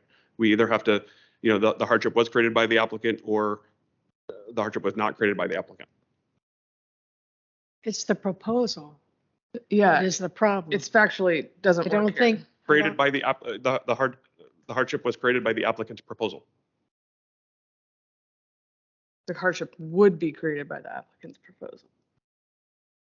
I'm cool with that. Okay. Ms. Malice? Okay, okay. So amending Ms. Malice's amendment to add that the hardship was created by the applicant's proposal. Is that what I just said? Hardship was created by the applicant's proposal. By the applicant's proposal. Just ask for unanimous consent. Unanimous consent for that change. Hearing no objection, change has been made. Any other further discussion on this motion? I will call the roll. Ms. Malice? Aye.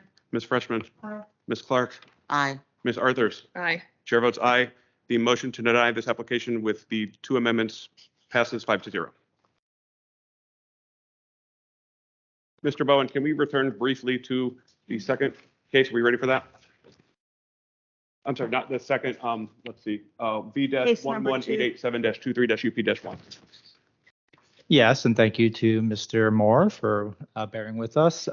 In the interim, I did confirm not both using our Bluebeam software to measure it myself, and then confirming with Meg as well that the numbers provided in the staff report for coverage do incorporate the parking spaces and are accurate. Excellent. Thank you so much for waiting. Apologies. When I realized pretty quickly that was a mistake, but I had already called the case, so we were already down that path. Ms. Arthurs. I would like to make a motion if we are there, which I think we might be, but I will defer to my colleagues. Are we ready for motions? I see some nods. Please, Ms. Malice, Ms. Arthurs. I move that the Board of Zoning Appeals approve the attached proposed resolution granting the use permit V-1187-23-UP-1, subject to the conditions listed. Second. A motion made by Ms. Arthur, seconded by Ms. Clark. I will call is there any further discussion? I will call the roll. Ms. Malice. Aye. Ms. Freshman. Ms. Clark. Aye. Ms. Arthurs. Aye. Chair votes aye. Vote passes 5-0. Good luck with your project. Very much. Thank you so much for waiting. Thank you.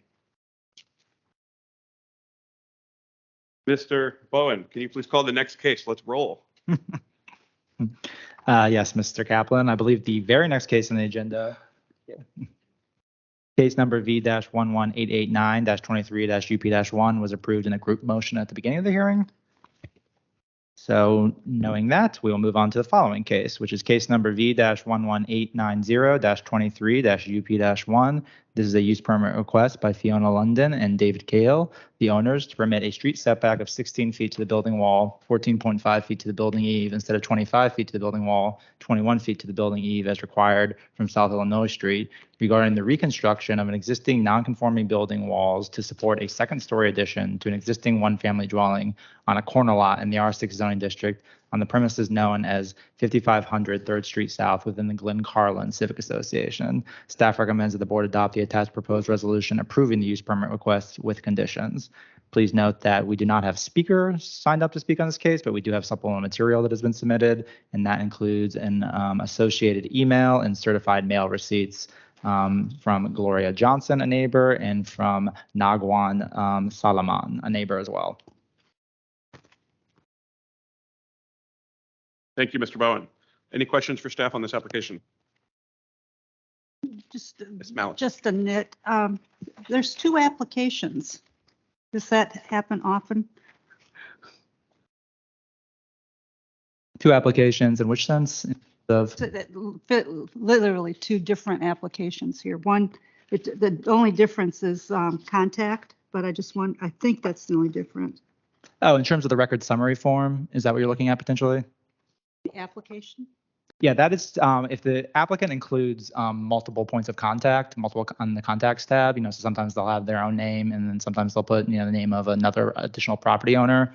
The permit Arlington will automatically generate multiple reports. This generates multiple. Just based on how the contacts are entered, yes. That's my question. Thank you, Ms. Malice. Is the applicant with us? No more We are questions. here. We're here online. We're online. We see you. Ms.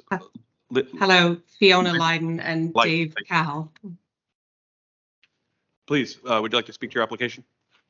Yeah, so we purchased a 2-bedroom house on 5500 3rd Street South, and we're planning to do a 1-story addition to the house, and we're asking that we be allowed to rebuild an existing wall on the Illinois Street side of our home that encroaches slightly on the setback. We would like to take down the existing wall and rebuild in order to support the 1-story addition. And then there will be a slight encroachment with the eave overhang also on the same Illinois street side of our home. Thank you. Do my colleagues have any questions for the applicant? Ms. Malice.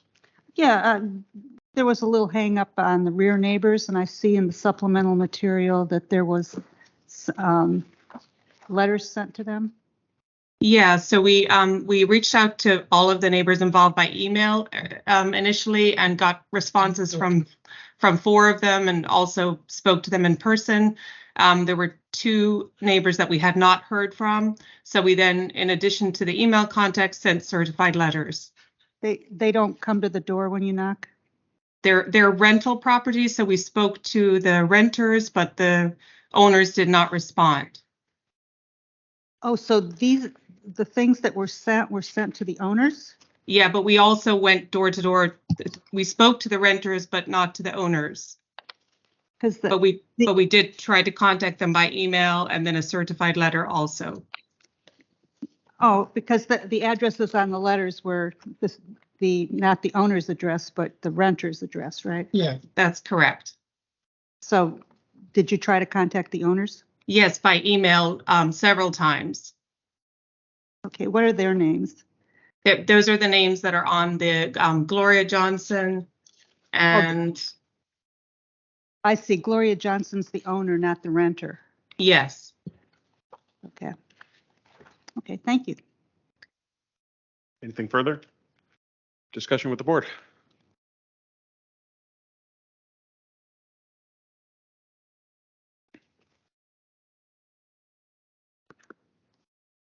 Motion?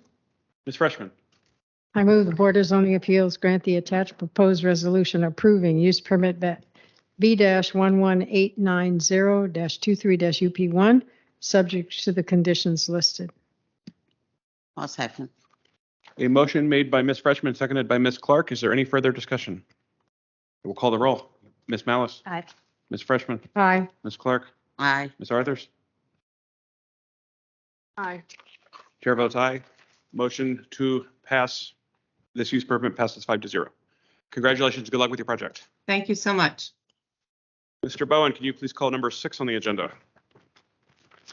Yes, Mr. Kaplan. The next case on the agenda is case number V-11891-23-VA-1, a variance request by Laura Jacobs, the owner, to permit an interior structural alteration to an existing nonconforming multiple family residential building regarding an interior renovation to remove one load-bearing wall in the kitchen in the RA 1426 zoning district on the premises known as 4861 28th Street South within the Fairlington Civic Association. Staff recommends that the board adopt the attached proposed resolution approving the variance request with conditions. Please note that we have not received supplemental material for this case, but we do have one additional speaker, James Ostroff, who has signed up to speak on this case.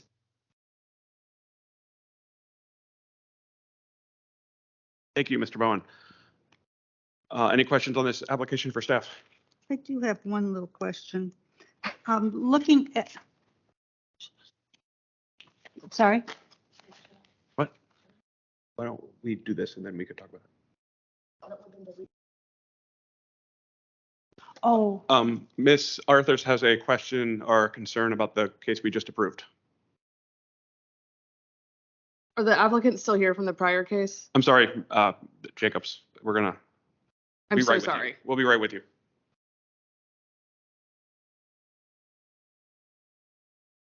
Yeah, there she is. You wanna Yeah, I'm going to see if they were gonna come on. make a comment to the board? Yeah, so I was trying to figure out what was going on with the supplemental certified letters because those were pretty important to everyone's decision. And these two people that are listed on here are not the property owners, which I thought that's what she was saying. okay. So they're not listed in the tax records as the owners of those properties. So I would just like some clarification. Oh, We believe their words. yeah, we got that information from our Glen Carlin The Glencairn Association, Civic Association. That's who is listed. Yeah, they're not the owners of the properties. Okay, I'm sorry, that was our So- incorrect information then, but we did, We visited the house and we spoke to the renters there. And you know, the renters who were there were not the same people who were listed on the Civic Association. So we presumed that they were the owners. So that's who we sent it.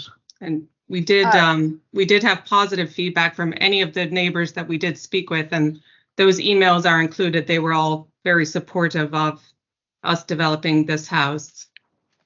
For the record, for everybody online and everywhere, tax records are public. You can go and search and find out who the owners are of properties. We made our decision based on the fact that the owners were noticed. And I just want to make sure that my fellow colleagues know that the owners of the property were not. I understand that you talked to the tenants. I went through this as well when I did a BZA, and the owners did not want to respond. And the tenants thankfully did for one of the sites. I understand how much of a pain it is, but tax records are public knowledge. And you can get, not public knowledge, they're publicly available. You can search. Just so you know, I hope you never have to do this again, but Okay. you can search this information. So I just want to make sure my colleagues are aware of that. Mr. Arthurs, I'd be happy to verify. We send out additional mail notices ourselves, and I can verify if we sent it to the property owners, if that would calm your nerves a little bit. Yeah, it would, because their tax bills are sent to a different address if they don't live there. Like the owners of, which one is this? At 5504 4th Street, their tax bills are sent to Seattle, Washington. So that's where they're residing. And it's definitely not the same name as the person on this letter. And what is the name on the letter? And then I can just check the name. Gloria Johnson and Michael Shepard and Emily Dilger own that. Okay, so I will check to see if I see a Michael Shepard and Emily. Cool. You guys, I assume, pull from tax records for the address of. Yeah. Correct, Okay, yeah. cool. If they're noticed, that makes me feel tremendously better. Are we ready to move forward I think as a so. board? Unless anybody wants to. I don't know that it changes anybody's opinion, but I just kind of wanted it for the No, record. thank you. Okay. Mr. Bowen will confirm that the owners were notified. Yeah, that should only take me hopefully less than a minute. Cool. Let's just wait less than a minute then.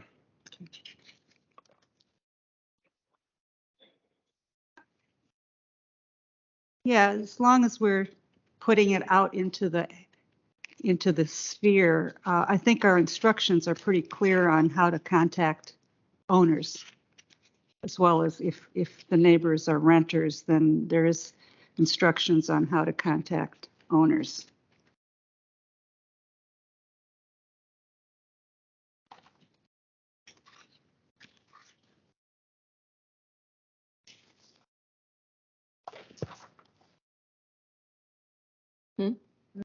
I don't know. Well, Mr. Bowen is checking on something that I didn't want to have to come back to a. We're trying to make sure that the neighbors were notified as his requirement. preference. The preference. I think it's actually right. It's our requirement. Like, I'm trying to, yeah, I think you're right. I don't think there's a legal requirement to mail notices. It's our preference. Okay, I'm opening up the document right now, so I should have an answer in about 15 seconds.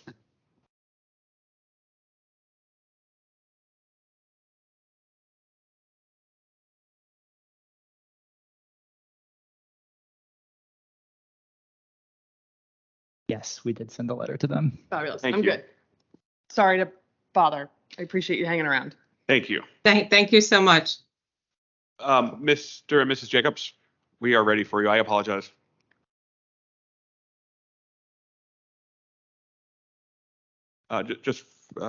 This is just for the record, we are going back to case B-11891-23-VA-1. Would you like to speak to your application? Yes, please. Good evening. I am Laura Jacobs. My husband Aaron is here also, and I believe our contractor Bob DeLong is also on the call.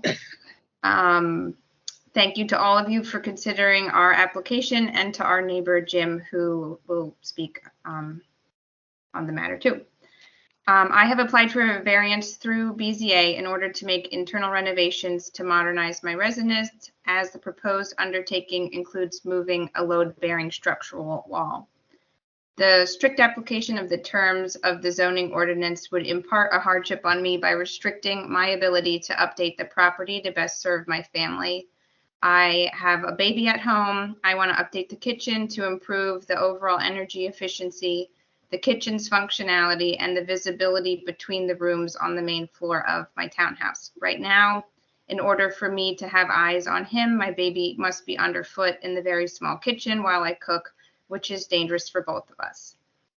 I acquired my residence in good faith in March 2019. The condition of the property, including its existing setbacks, existed prior to my purchase and were not created by me. I purposely purchased an unmodernized unit with the expectation that I would one day be able to remodel the kitchen by right to increase overall energy efficiency and to accommodate my tastes and needs. In no way was this hardship created by me. My residence was in full compliance with the county setback requirements when it and the neighboring buildings were built in 1944. The granting of this variance will in no way cause detriment to adjacent and nearby properties. In no way will my neighbors be impacted by the kitchen renovation, nor by the moving of this wall. I had every intention and planned accordingly with my contractor of completing this project while I'm away from work on maternity leave from Arlington Public Schools, so that the baby and I could leave the property during the construction. This laborious permitting process has delayed the renovation by multiple months. Delaying the project further would be unfair and expensive. This project will not impact surrounding lots, my structure's overall footprint size, or my structure's placement in the neighborhood. It will have no impact on historical features, significant or insignificant trees, nor foliage. It will not change the zoning classification of my property. This interior kitchen renovation will not be detrimental to the public welfare or injurious to property or improvements in the neighborhood. This project will update the kitchen from its 1970s cabinetry, old flooring and counters, and increase the energy efficiency. In 2011, the county board made clear that such renovations in essential historic buildings, like those in Fairlington, are in Arlington's public interest, and charged the BZA, along with the county's other planning, zoning, and permitting processes, with encouraging these renovations. The project is not in conflict with the master plans and land use and zoning related policies. I enjoy living in Fairlington. I love my house, and I respect Fairlington's historic place in Arlington County. Thank you for considering my application, and I hope you'll agree that this renovation is a simple interior project that will greatly improve my home's livability and appeal. Thank you, Ms. Jacobs. Thank you. Are there any questions for this applicant? Can we call the speaker? Ms. Malice, There's a speaker. we have a speaker. Yeah, I can wait for the speaker and then I'll speak. Mr. Ostroff. Well, yes, thank you all very much. Appreciate it. My wife and I live I'm sorry. immediately adjacent. Could you identify your I location? am, for the record, I am James Ostroff. My wife and I live at 4859B, South 28th Street, Arlington, 22206. We live immediately adjacent to the applicant, and we support and approve their petition, their application. Such renovations have been done frequently in the Fairlington community, and I must say each of them must be approved by our condominium association's variance committee, requiring engineer reports and attestations that structural integrity will not be impaired. We've seen many neighbors do such a renovation, and they've not affected anything, not the exterior. They're fairly quiet. They don't create noise, garbage, whatever, but they do improve the quality of life for residents, and that's very important. So, again, we strongly support this and would appreciate if the board would grant this variance request. Thank you. Thank you. I assume there's no questions, so discussion with the board. I'll just comment to the applicant. Ms. Malice, please. Ms. Jacobs? I Yes. am very sympathetic with what you're asking for, and certainly you did not cause the hardship. The hardship was caused by a new way of interpreting the zoning ordinance that came up in the last couple of years. And if you've been clued into this process, you know that this is a thing that the county board hopefully will address soon so that you don't have to, so residents don't have to come to BZA for these types of renovations. Nevertheless, the way that the zoning ordinance has been written, I won't be able to support this. But my colleagues will have a different view. And I'll just say, I think it's an absolute travesty that you have had to withstand this hearing for 2 hours to do what every other resident in this county can do by right. And I am glad that I sense this will pass tonight, but it will probably pass 3-2, and it's not personal. This is a problem that the county board really needs to solve. Motion. And that's Okay. the reason for I think mine and Ms. Malice's vote. So Can I make one point? please. I think that the situation was actually caused by somebody sending a plat of Fairlington to the zoning office, because these were built prior to the zoning code being established. So that's when we were made aware of the issue, because we realized that they were not in conformance with the code, just for the record. Do you want to make a motion? or you want me Freshman. to? Motion. Please. I move the Board of Zoning Appeals adopt the attached proposed resolution approving the variance V-118991-23-BA-1, subjects to the conditions listed. Second. Ms. Arthurs. Motion made by Ms. Freshman, seconded by Ms. Arthurs. I will call the roll. Ms. Malice.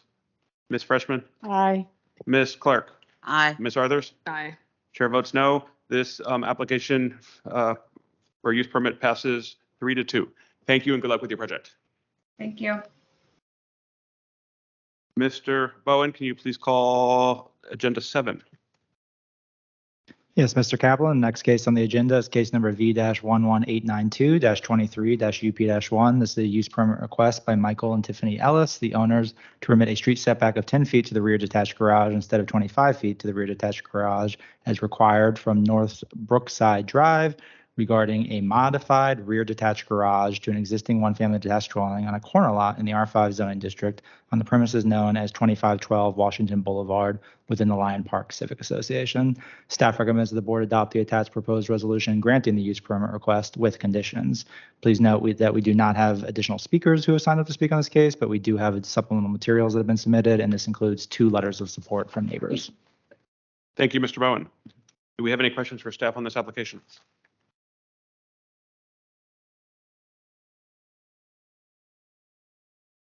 I see the applicant, Yes, Mr. Ellis, yes, is sir. with us. Would you like to speak? Just shortly, if you don't mind. Thank Please. you all for your time. It's really been an exciting process to go through as a homeowner, and I want to thank you for your time. It's quite interesting to watch the process, and also the help from Ms. Ryan and Mr. Goldberg has been extremely helpful as we went through this. I did just do a quick property search, and the 4 letters of support that I have are from the homeowners. But I feel like it's fairly straightforward, and I would just leave it at that. And if there are any questions, be happy to answer them for you. Thank you. Are there any questions for this applicant? Not for the applicant, but I did have a question for staff, or maybe the applicant too, but can you tell me the significance on the plat that shows the improvement of the surveyor's seal being struck? Oh, yes, we can answer that. When an applicant makes modifications to a document that was certified and draws in their own information, we just ask that the seal be struck so that it is no longer considered certified, since those measurements or, illustrations that have been added have not been certified by someone who's licensed. So if it's not struck, we assume that it has been certified by so if somebody hand draws in on a plat, we would expect that to be struck.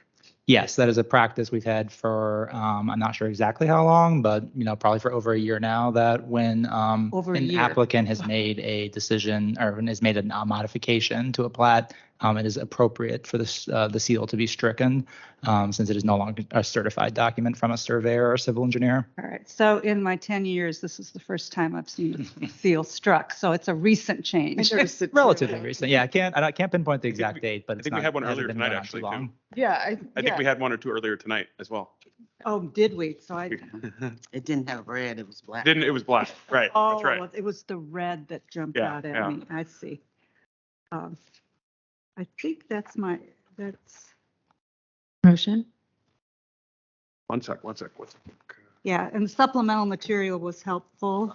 Mm-hmm. I'm sorry, 1 second, Ms. Freshman. I was just getting caught up on, I don't think I have a question, but give me 1 second. I'm good. Ms. Freshman. I move the Board of Zoning Appeals adopt the attached proposed resolution approving use permit B-11892-23-UP1, subject to the conditions listed. Second. A motion made by Ms. Freshman, seconded by Ms. Arthurs. Any further discussion? We'll call the roll. Ms. Malice? Aye. Ms. Freshman? Aye. Ms. Clark? Aye. Mr. Arthurs? Aye. Chair votes aye. The motion to grant this application passes 5-0. Thank you for waiting and good luck. Thank you all very much. Have a nice evening. You too.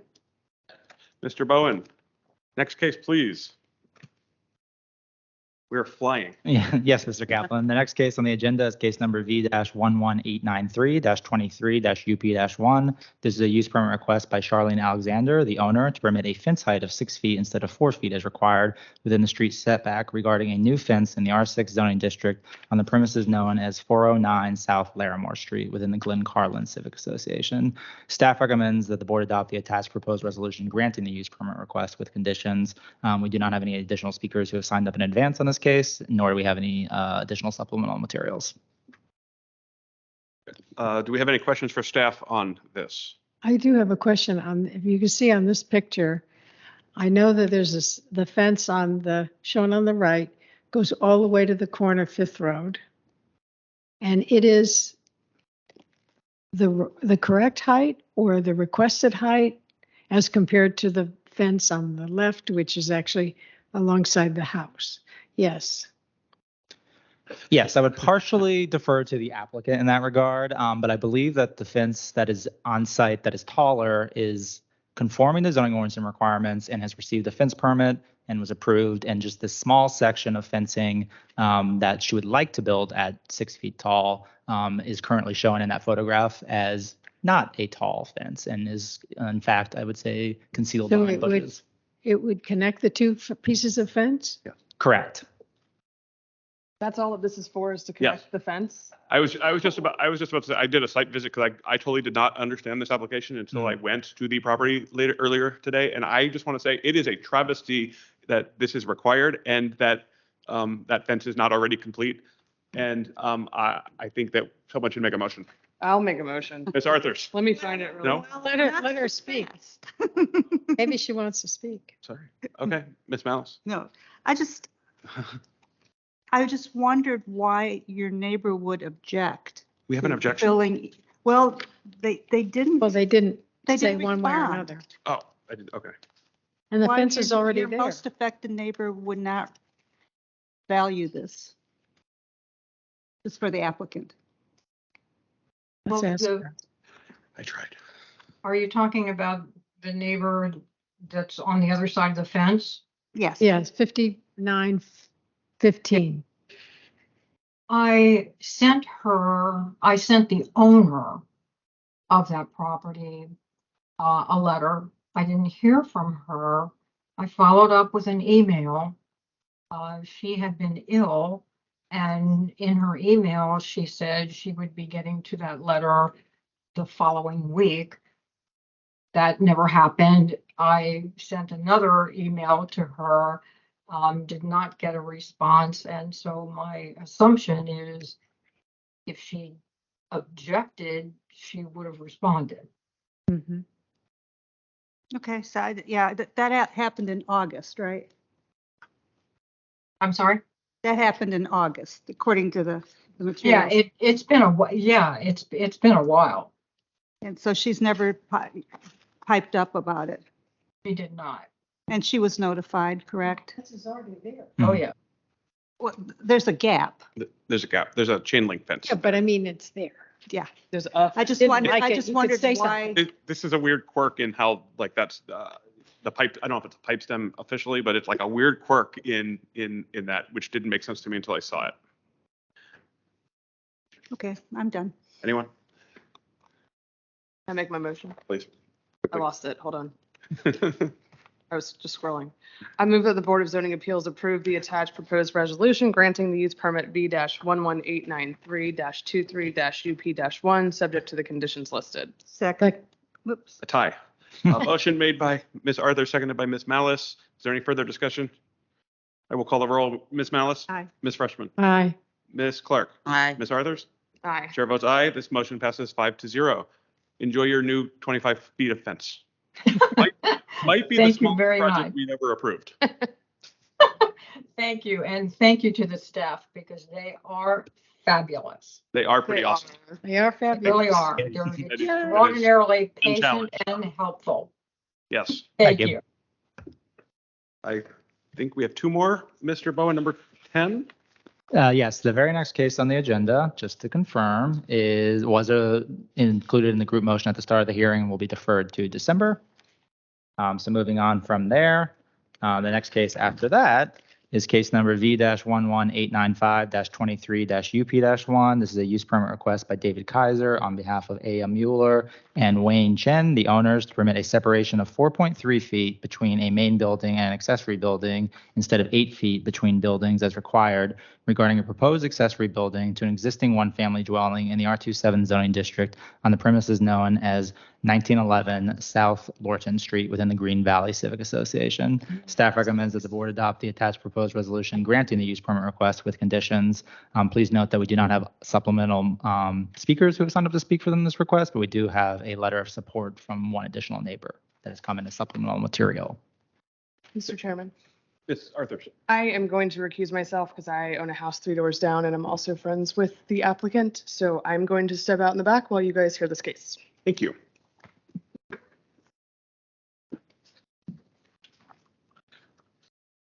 Do we have any questions for staff for this application? I do. Ms. Malice? And I have another plat question. There's two plats that are identical, and I assume usually the second plat will show where the improvement is. But there is no plat that shows where the improvement is.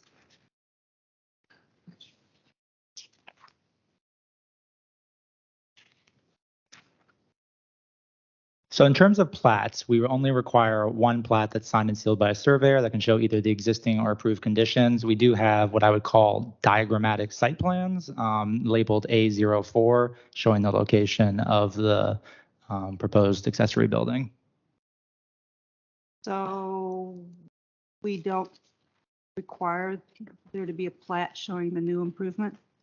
No, we only require that we have a plat with a signed and sealed from a civil engineer or surveyor, and that can show either the existing and proposed conditions. The assumption being, that if we can certify measurements and then, a proposed diagram. So in this case, we have certified measurements for the existing conditions that, you can safely use to plan a building. Okay. And then the other document does not need to be certified. In this case, the proposed diagram. So any idea why it was put in there twice, just to blow my mind? I will defer to the applicant there. I believe some of these a lot of times applicants will have, a building permit drawing set for a follow-up building permit, and they'll just include the same package. Whether or not the BZA needs to see the full project documentation that gets submitted for the building permit is, possibly a no, but we still include the documentation that's submitted to us. Got it. Okay. I think one of them is existing and the other one gives you information on new second floor roof, blah, blah. But it doesn't show, it's like, it's a But then plat that was used for You a have to different go, improvement. you have to go to a different drawing to find where the accessory actually is. Right. If I could just comment on that? The- Or I can wait. Yeah, No, you waited long enough. the second floor already exists. Is that correct? Correct. Okay, good.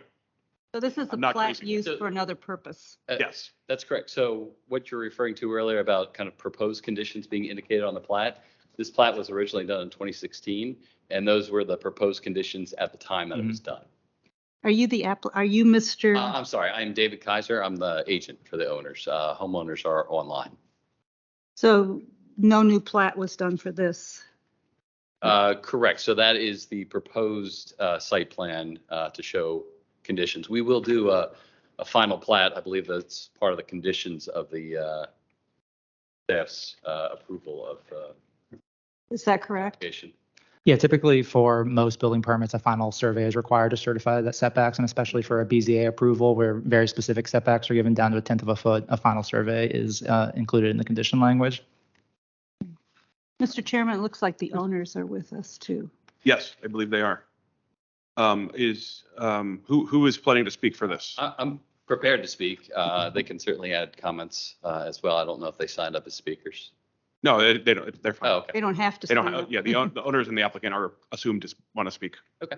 So go ahead. Just if it's my time. It is Okay. definitely your time. Okay. I did want to start off by thanking Brett, Blake, and Meg for their help.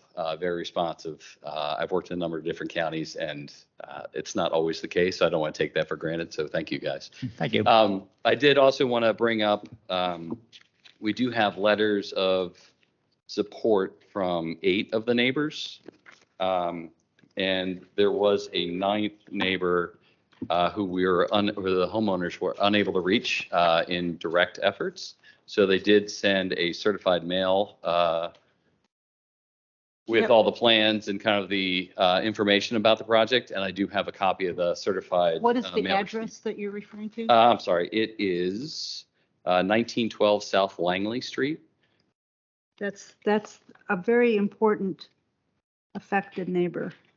It is in a directly adjacent neighbor, yes. It's, yeah, that shed will be on their corner. Okay, sorry, thank you. No, that's all right. So I don't really need to go and repeat the staff report or all the facts in there. I just wanted to, give a little color. The homeowners wish to stay in the neighborhood.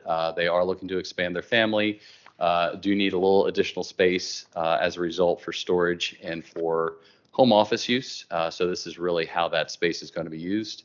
Like I said, they did solicit opinions directly from neighbors and found a great deal of support. No additional comments at this time, but certainly available to answer any questions. Mr. Chairman. Ms. Malice. So you said you have additional documentation for 1912? I do, yes. I have 6 copies. Give it to Mr. Bowen. I'm happy to take those. Thank you. Our guidance worked. Our guidance worked for supplemental. We got 6 copies. Oh, yes. We're not reviewing immediately before the meeting. So I'm looking at this application, and this is to the architect. staff provides us with comparables. And this is pushing the envelope. The existing shed comparable that staff has provided us that is the smallest is 4.5 feet. And you're requesting 4.3, and this is a kind of a creep that starts to happen. We get a little bit smaller every time until there's no separation. Yes, just a comment in my own research, and it wasn't completely adopted by staff. I did find a couple properties that were a little closer, as close as there were 4 properties in the statement of justification that were at least or less than 3 feet of separation. And I understand that's just my research. That's not staff's research, but just to point that out. So what would it take for you to shave that a few inches? So there is some, for lack of a better term, wiggle room built into the 4.3 feet. Obviously during construction, we are going to do a final plat to measure the final conditions, and we want to make sure if something shifts, 6 inches during construction, we have enough leeway so we don't have to come back for a variance or a reapproval. So we thought 4.3 feet would give us enough flexibility to take care of that as well. What do you think it's going to come in at? I think the measured distance on the plat is 5.4 feet. Excuse me, the proposed site plan. 5.4? 5.4 feet was the measured distance on our proposed site plan. And you're asking for 4.3? That's correct. So an extra foot and a little bit? Yeah, we're just really looking for an additional foot of leeway there. Yeah, I'm a little comfortable pushing the, ratcheting down. And Yeah, no, I especially when, I know this is, because what's going to happen is this will set a precedent for the next person. They'll come in and say, in November 23, BZA approved a 4.3, and they're going to come in at 4.1, and then the next guy's going to come in. And so we do try to hold the line if at all possible. Understand. On the comparables. And I would just add that, again, I have not reviewed the actual comps that are in the applicant's letter, and I take them at their word. But just looking at the comps, from the staff report, the 4.5 is already an outlier, right? So way big. Right. And so, I don't know that, if the comp were 6.5 and we were going to 6.3, I might not agree with Ms. Malice, but in this case it is. And it sounds like if this board were inclined to approve 4.5 instead of 4.3, you'd probably be comfortable with that anyway. Because you've built in a foot from the 4.5, right? Sure. If we approve 4.5, it sounds like you'd be comfortable with that. If you're willing to approve 4.5, yes, I'd be comfortable. Excellent. Then that's what we'll do. I think that would be my preference as well. And so that's 2 of 4. I don't know if anyone else has an opinion. I think I'm okay with that. So under the new system, we're allowed to make that change without a lot of rigmarole. And I think even under the old system, since we're having a lesser setback, it would actually be okay anyway, because we're approving less than what has been advertised. My quick question for Mr. Bowen. Normally we see that language, applicant is requesting an extra foot wiggle room. I guess either it's in here and I missed it, or it's not in here. I do not believe it was Maybe you included were in this unaware. particular report. Yeah. Right. Okay. I guess that was my question, asking if you were aware. Yeah.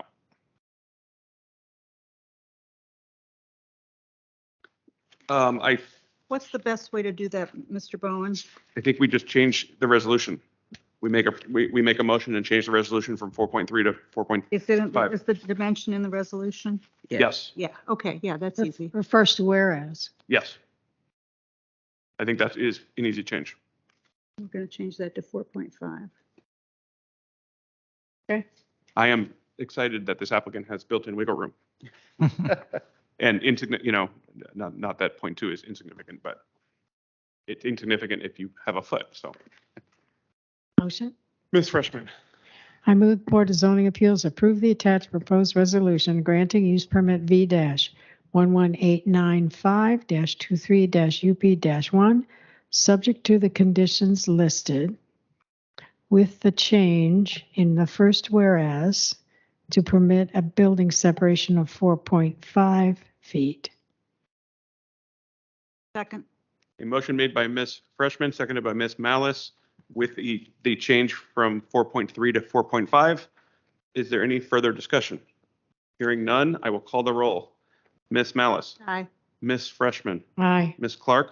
Aye. Ms. Arthurs recused herself. Chair votes aye. The vote to approve this accessory dwelling passes 4-0. Thank you. Great. Enjoy your accessory dwelling. Thank you for your time.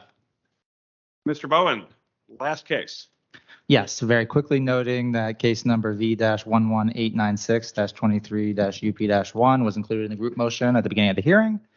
And so with that, we will move on to the final case on the agenda, which is case number V-11897-23-VA-1. This is a variance request by Megan Detweiler, the owner, to permit a window well to an existing nonconforming multiple family residential building regarding the addition of a new window well in the RA 1426 zoning district on the premises known as 4314 36th Street South within the Arlington Civic Association. Staff recommends that the board adopt the attached proposed resolution approving the variance request with conditions. We do not have any supplemental materials nor any speakers who have signed up in advance for this case. I assume we don't have any questions for staff. It's a pretty common application. Applicant is Ms. Detweiler. Hi, yes. Would you like to speak to your application? The only thing I would like to add is that, first of all, I appreciate all the work or all the help we got in completing the application. And then second of all, in Fairlington, we might own one of, if not the only, home with an original working wood burning fireplace in the basement. And so the egress window that I'm requesting is, for safety purposes also. Because we do use that fireplace and we'd like to have another entrance or another exit. Thank you. Do we have any comments or questions for this applicant? Mr. Chairman? Ms. Malice. Ms. Detweiler, if you were listening earlier, you would have heard my remarks that I won't be supporting the application, not because I think it's worthy, but because it doesn't meet the variance standard. But that's been the pattern on every one, and I think you'll be fine. I understand. Thank you. My feeling is also well known. Do we have any motions? My computer died, so I can't read it. So if someone else wants to can you make the motion? Thank you. I move the Board of Zoning Appeals adopt the proposed attached resolution approving variance V-11897-23-VA1, subject to the conditions listed. Second. A motion made by Ms. Freshman, seconded by Ms. Arthurs. Hearing no further discussion, I will call the roll. Ms. Malice. No. Ms. Freshman. Aye. Ms. Clark. Aye. Ms. Arthurs. Aye. Chair votes no. The motion for this window well passes 3-2. Good luck with your project and enjoy that fireplace. Thank you so much. Before I turn over to someone to make a motion for the minutes, I would like to request unanimous consent to pass the service resolution that I previously distributed to this board on Monday Via email. via email. No Yes. objection here? No objection. Hearing no objection, motion for service passes 5-0 unanimously. I move approval of the minutes of Wednesday, October 11, 2023, and Tuesday, September 12, 2023. A second. Miss, I have 2 copies here. Is that just an accident? Is one for September and one's for October? I have two for September 12. I don't know if it's just an accident. Wasn't intended. That may be an accident then. Mr. Bowen, are these the minutes that I previously have emailed you? Yes, these are the minutes you emailed me this week. No, they're different. So the minutes up for approval are the ones that I emailed on Okay. Monday. I don't know. That I don't know. I don't know which ones they are, but there are 2. I should have a record copy over here that I can bring over to you. Can we, Just tell me what's the last thing on page 1? Does it say Miss Arthur's abstains? Let me, Oh, it doesn't. This is that's the one that should be. This is This- not. The one this that I is- have is wrong too. Yeah. yeah, so can we update the motion for the one that was emailed to the BZA on Monday? Sure. That'll make it a little easier. It works for me. Unanimous consent the- to The update. one that where you abstain is Is the trash. correct one. Is the correct one. Yes. All right. Because that's the edit that Rick made for that he circulated to us. I changed, so on the one I circulated, I changed the order on it, so I don't have it in front of me. Okay. I could bring it up if we need to. And then the other one, I made a change that 2 virtual participants were participating from their residence. Right. As required by Virginia law. Well, we did see it. Oh, it's past my It bedtime. said virtual, not resident, so we had to put residence. I So was like, oh, we said it, so we didn't need to do it. but Right. I'll it's a minute. second the minutes. Thank you. a motion by Ms. Freshman, seconded by Ms. Malice. I already did that. Approval of the minutes as emailed on Monday. I will call the roll. Ms. Malice, Aye. Ms. Freshman, Aye. Ms. Clark, Aye. Ms. Arthurs. Aye. Chair votes aye. 2 sets of minutes passes